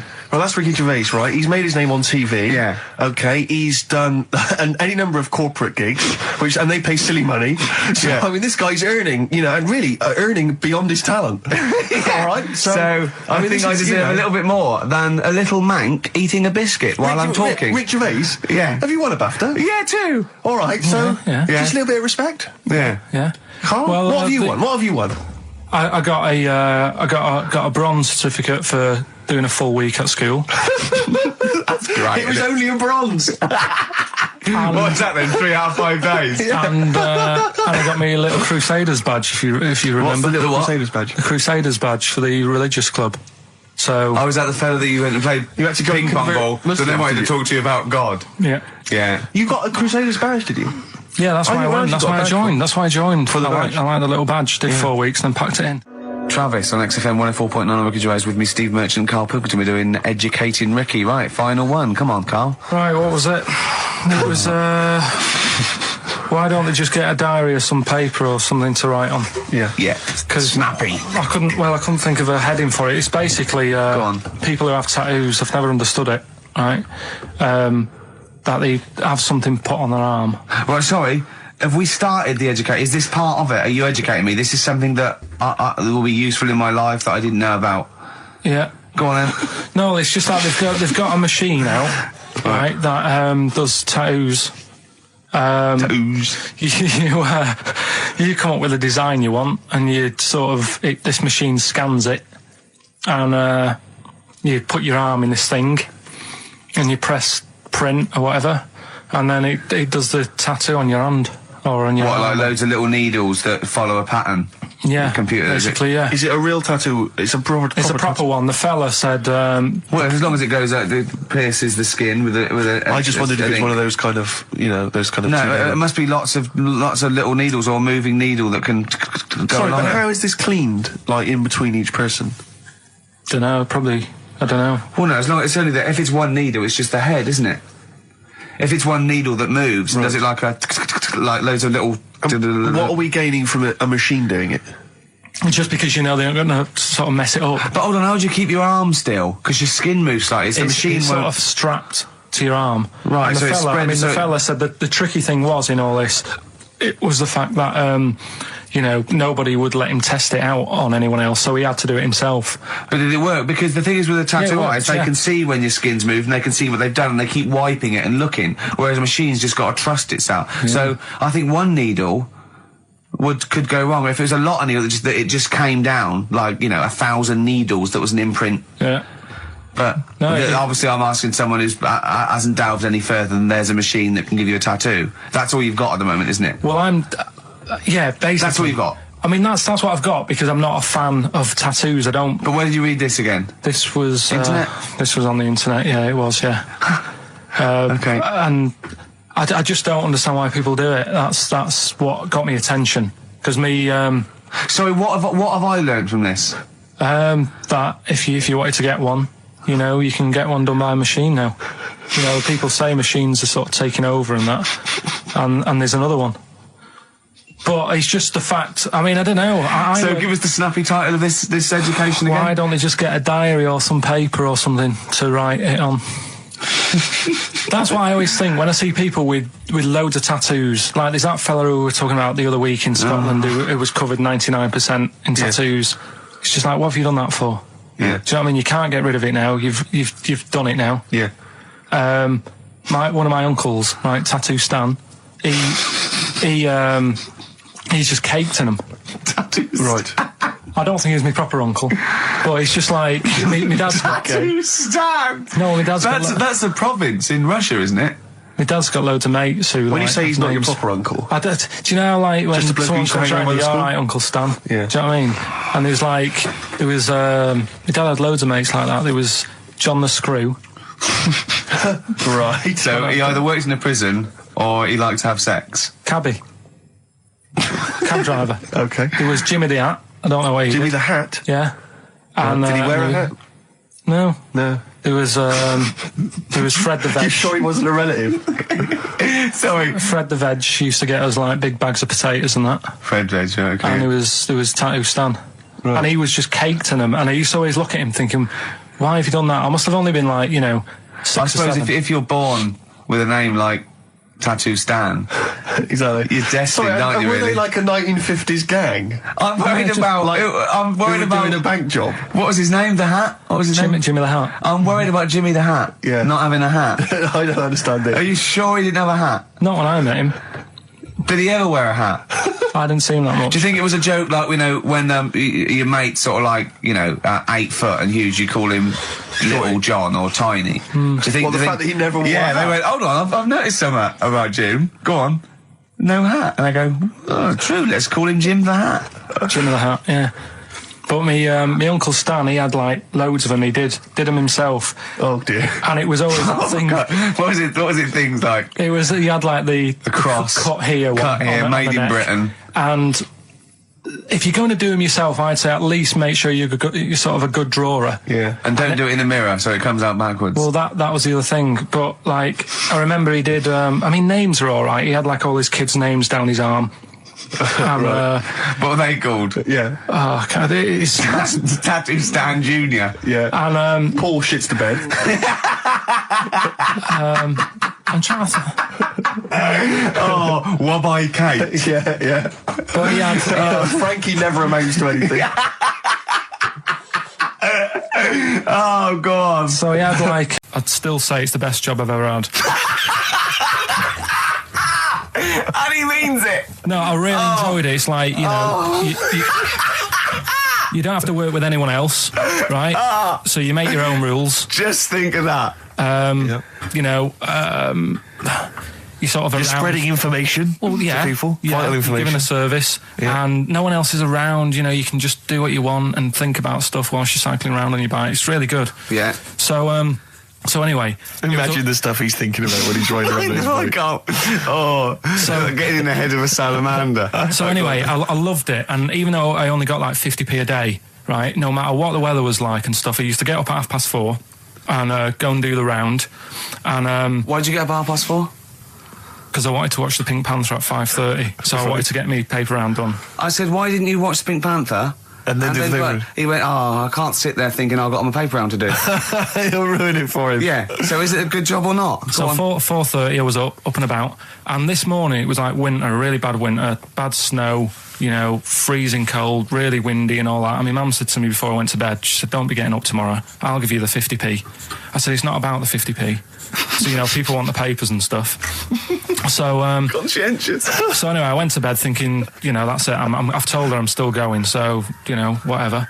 Go to sleep, get up in the morning, and put all my kit on. And I used to have layers of clothing on because it was really cold. I had like a big anorak on with the fur on.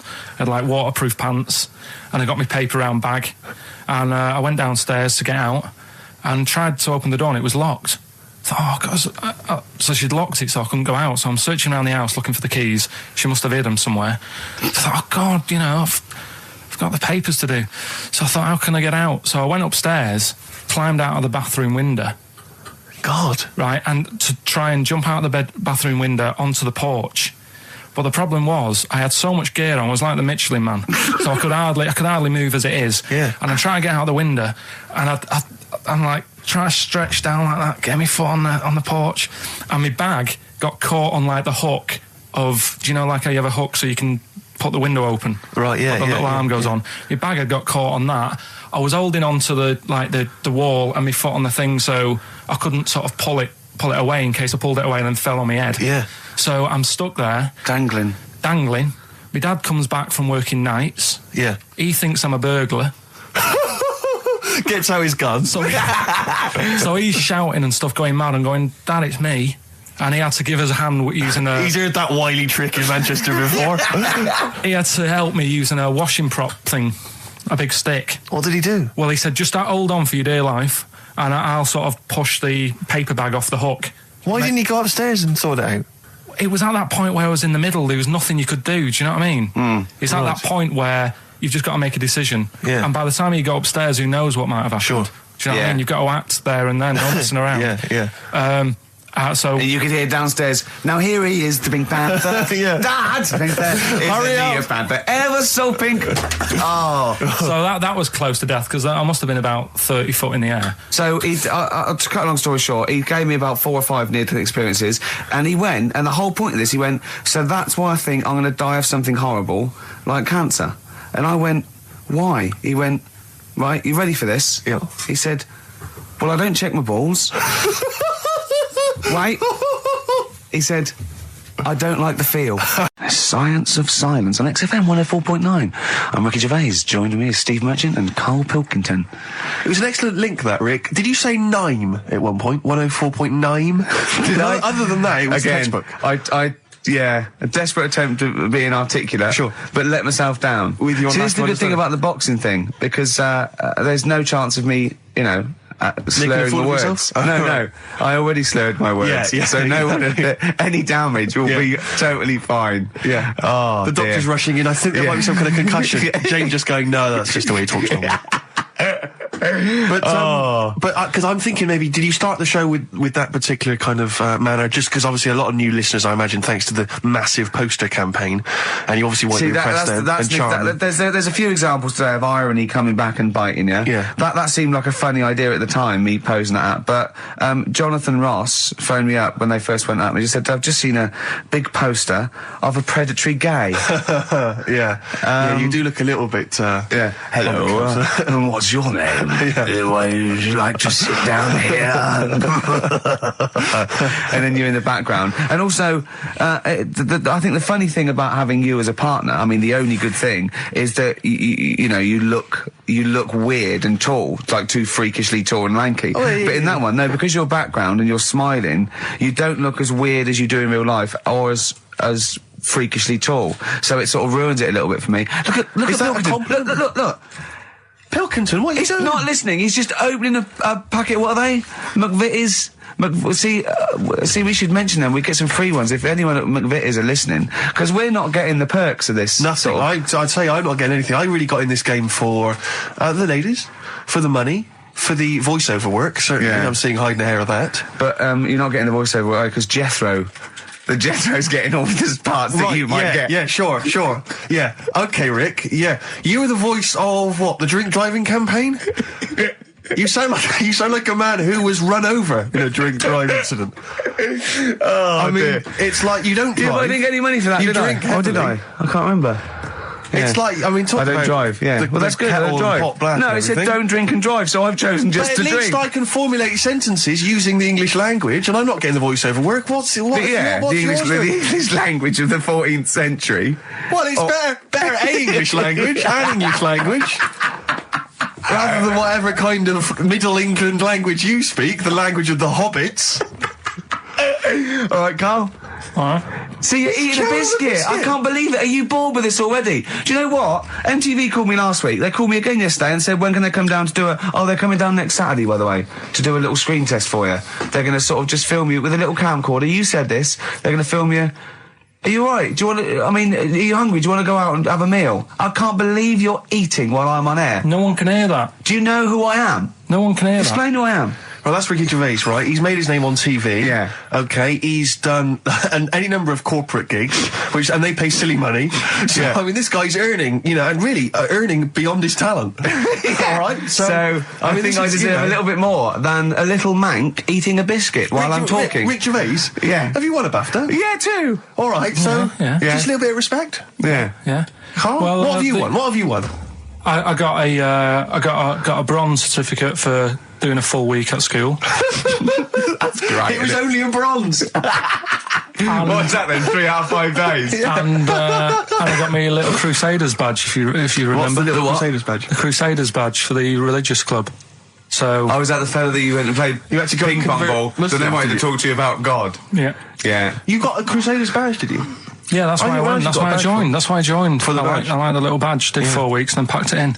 But we're talking about MTV, right? And I was feeling a bit nervous, wasn't I? About like the way I look Right. and what have you. And then I watched a bit of Celebrity Big Brother and all the fuss that Mark Owen's getting, and he's not that good looking, is he? He's a very. I want to be Mark Owen's mate. If anyone who knows Mark Owen or Mark Owen's listening, I want to be his mate. I think he's brilliant. I think he's a nice lad. But what I'm saying is, right, all the girls go mad over him. Yeah. And he's not that good looking, is he? Well, no, he's got. He is in a certain way, isn't he? That sort of non-threatening. Yeah, but he's not stunning, is he? Do you know what I mean? No, but no. Well, what's your definition of a stunning? Yeah. Well, who do you like? Someone who you look at and you go, God, they're good Which looking. bloke do you fancy? What bloke do you think's attractive then? So if I was into men, Yeah. in fact, you can still say a bloke's a good looker without fancying him. And Who do you think is know what I mean? attractive? Probably. I mean, it depends what you're looking for. No, just look. Just look. You think there's different looks as well. Of course, isn't yeah. there? No, who did you say was attractive? Who did you say was like stunning in your definition? A good-looking lad. Yeah. Good-looking lad. Oh, look at him over there. He's.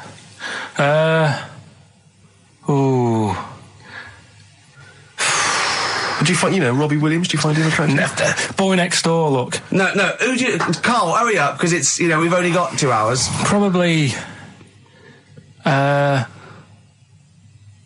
Do you know? I can't think of one offhand. Mark Owen is pretty good looking then, really. What, there's not, just name one bloke that you think's an attractive guy. There must be one bloke that you've either met or that you've, seen in a pub Who do you or think on a is poster. attractive? Tell you what. Go on. Tell you what. Works here. Young Alex Zane. Alex! Well, we know Alex, maybe we can fix you up. Oh, I love you, Alex. You've got Oh, chimpanzee that monkey news. Okay, monkey-related news from Karl Pilkington. Right. Do you know the monkey that went into space? Yeah. Yep. It happened in 1958. Right. Now you know that. Yeah. Yes. What did he do next? What he did the do monkey do next? Yeah. One appearance on Celebrity Squares and it was like forgotten. Right. Yeah, cut a novelty record. Yeah, just like Rick Waller. I'll tell you what happened. He got back and all that. He got back. Heroes welcome. NASA sort of said, you did a good job. And that's where a lot of people think it all ended. Sure. Yeah. But NASA were like, well, hang on a minute. We spent He's a lot of trained. time. We've trained him up and stuff. So he's like, he's saying, sure, I've learned a lot. I've still got it all. I've kept it all. I know what to do. So they said, right, we'll use you. So he turned into like a bit of a trainer at NASA. We want to send you out on the top of an organ. yeah. Put on this little bellhop outfit. Can you smoke fags? Yeah. I'll have a go. So they were getting in new monkeys. The main man at NASA was saying, can you teach these the sound? He's going, of course I can. Do you know what I mean? I remember it all. I know what's going on. I'll tell them what buttons to press, what to do in emergencies, that sort of thing. It was technically sort of employed by the army. Right, Because that's can I just fit in here? I don't know the story, Carl, and I might embarrass myself here. You've got an army of people out there that will probably send me an equally deranged email from a different website, but I'm pretty sure when they sent the monkey into space, it was to monitor his physiology. He didn't press any buttons or learn to dock or take off. It was just the effects of weightlessness and space on basically a primate. I'm pretty sure he was tied in with electrodes to his head. So, Yeah. well, yeah, I'm pretty sure. Okay, I could be people- proved. But Go on. even if that were the case, and he had learned to press one or two very basic buttons. Definitely not. Definitely But not. even if it were the case, I'm pretty definitely certain they wouldn't have brought him back to train up Neil Armstrong. Right, definitely. Go on. Him going, Neil, what are you going to say when you come out there? Yeah, yeah, Well, yeah. I was thinking of just saying, hello, I'm on the moon. Hello, it's made of cheese. Don't say that. Don't What say that. about? I've noticed that you got little legs, Yeah. right? But mankind stepped forward. Well, how could I put that? I was just going to say, hello, I'm on the moon, it's great to be here, wish you were here. I've got to think so Hi, better than that. Mum. Yeah, go on. Anyway, basically he got back. They sorted him out with a nice pension. He was happy. Because of like the rank that he got, he was like, he had loads of medals and stuff. He said, right, we'll make him a colonel. He got that. Like I say, he got a pension. How was it end? He died in 1969. He was buried with his wife. He passed away. His wife. I'm sure it just goes on to a different website Yeah. about something completely different. And Yeah, it's you're just talking like- about Buzz Aldrin. Yeah. His page is missing. Oh dear. So Well, that, Carl, if someone could call in, did they train Leica the dog to sort of like, you know, dock and He never made re-entry? it back, did he, like? They didn't bother. They didn't even bother. They didn't bother to bring him They back. just sent him up there, and they didn't have technology to bring him back, and they just went, yeah, that's brilliant. Well, I can do that. Yeah. Amazing. Really? Yeah. What do you think of that, Carl? Rubbish, isn't it? Sort of brought it down a bit. But But the little monkey made a colonel. Hero. Big hero. What was he in? What craft was he in? Sputnik. just hang on a minute. He was in Jupiter AM. Yeah. Let me see that piece of paper. Let me Yeah, put it I can guarantee there's nothing there about his training other than let's hope he's not sick on the control panel when we shoot him up at 400 Gs. Oh dear. I love the fact that you think that this monkey was a high... Do you know what I mean? Do you, when you think of these things that are less in the monkey's face, do you think of the Planet of the Apes? Like they're sort of talking sort of chimps and gorillas and they're in tunics on horseback with snub-nosed rifles. What do you think of? Just a little monkey getting on with it. He knows his job, he knows what he's got to do, he gets on with it. Look, he's pressed the button. Watch him press the button. This takes me back. Do you remember 1965, I think it was? We're going to use him to train other DJs. That's it then. Goodbye. Thanks. Cheers. Cheers. Okay, monkey news? Do you want a bit? Yes, please. Play the jingle. This rush is weird. Oh, chimpanzee that monkey news. Right. Right, they were filming a documentary, right, this telly company, Yeah. doing a documentary. Who? Which one? Which one? Which one? Don't know. No, right, what was the documentary about? About monkeys. Yeah. Where was it? Where was it? Africa. Right, when was this? I haven't got a date. Okay. Recently, though, since the advent of television, obviously. Yeah. Actually, a bit of extra monkey news if you want it. Okay, always. Do you know the, Monkey News Extra. Go on. do you know the Halfords ads? Halford's ads? I don't think so, no. What happens? Halfords, they've you know, they sell nuts and bolts and stuff. Right. They were using monkeys in the ads. Okay. Um, Yeah. And what happened? packet. Don't they sell bikes, Halford's? Well, mainly. Bicycles and motorbike stuff in that. Okay, so they're using monkeys in the advert. What happened? I can't handle it. What? I can't do this. Look at What? him. Look at him. I don't care what he's doing. Well, basically, right, they've, there was a load of hassle because they were using these monkeys in this Alfred's advert. Yes. Right. And what happened? Get to the point. It turned out there wasn't a problem because they were mechanics in the first place. Well, they were monkey mechanics. Yeah. What are you talking about? Mental. What are you talking about? That's not a story. Right, anyway, listen, let's get back onto They were it. mechanics in the first place. Right, listen. Right, so they're making this documentary. Right? And stumble across a little gang of, Come on!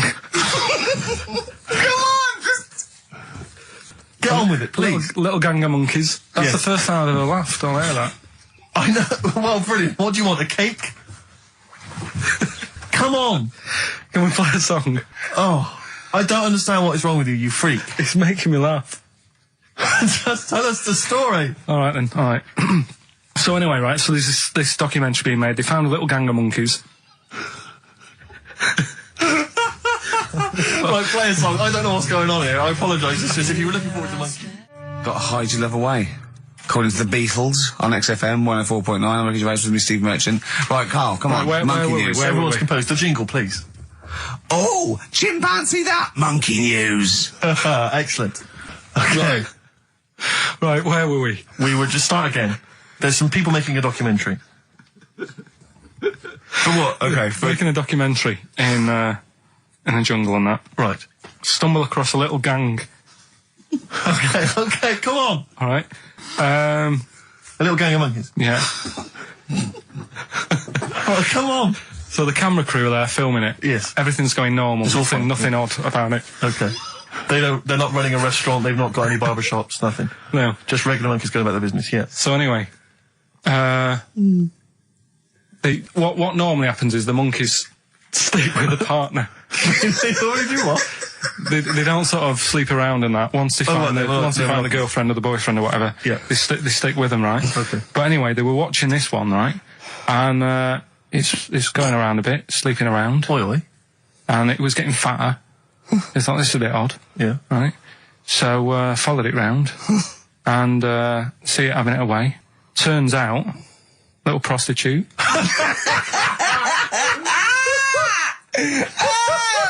Oh, God! It's a little monkey prostitute. And it was getting fatter because it was charging them bananas. What a load of old rubbish. Charging them bananas! What was it, a boy or... It was a... Woman. Little woman monkey. That's the most extraordinary monkey news I've ever heard. Oh! That is genius! Has this documentary been televised? I don't think it's been on yet. No. And that's all the information you've got? Yeah. And is that's one banana for everything? Now, half a banana is for... Just oral. A poor job. Right. If you want full-blown monkey sex, it is 2.5 bananas. Sure. So, Let's just play a song. let's just play... All right, well, this is our penultimate show, which we'll be back next week. We're going to make it a barnstormer, I'm sure, lads. I want 100% behind it, 110% next week. All right, none of this giggling, none of this infantile giggling, like two schoolboys. Right. All right, we're going to come back, we're going to have some quality monkey news next week. We're going to have all kinds of treats, I would have thought. Okay. Some great prizes. All right, are we okay? Yeah, We all best show. behind that? Let's make next week the best show ever. Good luck. If you miss it, then you miss out. We're ending with a track from a couple of years back. I think it was 92, 93. Dinosaur Jr. Start Chopping. Play that. Start playing. Forget start chopping. Start playing. All right. All right? See you next week. Yeah. Anyway, it's what everyone's been waiting for. For It's the what last Karl time. exists for the last time. It's that... Here's a problem that someone's emailed in. We're taking emails today. If you've got a problem, a concern, or, you know, just a general query that you think Karl could answer for you. It could be about anything. It could be about some of the big kind of philosophical questions. Yeah. It could be you know, something to do with war or famine, anything like that. Or it could just be a personal dilemma, you know, something that's happening locally. And this seems one that I think you probably have... You and your father have probably come across this sort of dilemma in the past. And I'd be interested to know what your take is on it. Let me see. This is from Lee Matthews by the look of it. He says, he lives in a suburban area where the local teenagers also live on the same road, and they're running riot. They're smashing wing mirrors off the cars. They're crashing into parked cars on their skateboards. And they're just generally making mayhem, you know, night and day. What can he do to stop this going on? The parents of the kids don't seem to give a damn. Anyone who complains to them, they just say, oh, piss off. You know, the police are useless because they never catch them in the actual act of violence, which is what they got to do to apparently convict them. So they don't know who to turn to, really. It's rather like when a little old lady went and got the A-team, you know. It's a, you know, and he was dressed as an elderly Chinaman. Exactly. She knew who he was. Colonel Decker didn't have a clue. Yeah. You see, it's weird because now it has got out of hand. Do you know what I mean? Like years ago when I was growing up on the estate, yeah, you had problems, but not like you have now. Do you know what I mean? You know, Summers were nice as well, weren't they? well, right, and Police are getting shorter and younger. But you yourself kind of admitted in the past that you were something of a tearaway. You didn't do anything but like these never- kids I mean, here. the but thing is, I was scared that if I got caught doing it, my dad would go mad. yes. And I remember smashing a car window by accident and legging it in the lounge and sort of pretending to go asleep on the settee. Right? Genius. And I heard a knock at the door. and I Chloroformed thought- himself just to be unconscious when his dad came home. And there was a knock on the door, and I thought, oh, God, this is a fella who saw me. I was chucking a stone in the air, seeing how high I could throw it. Of course you were. Did it keep landing on your head? That would explain a lot.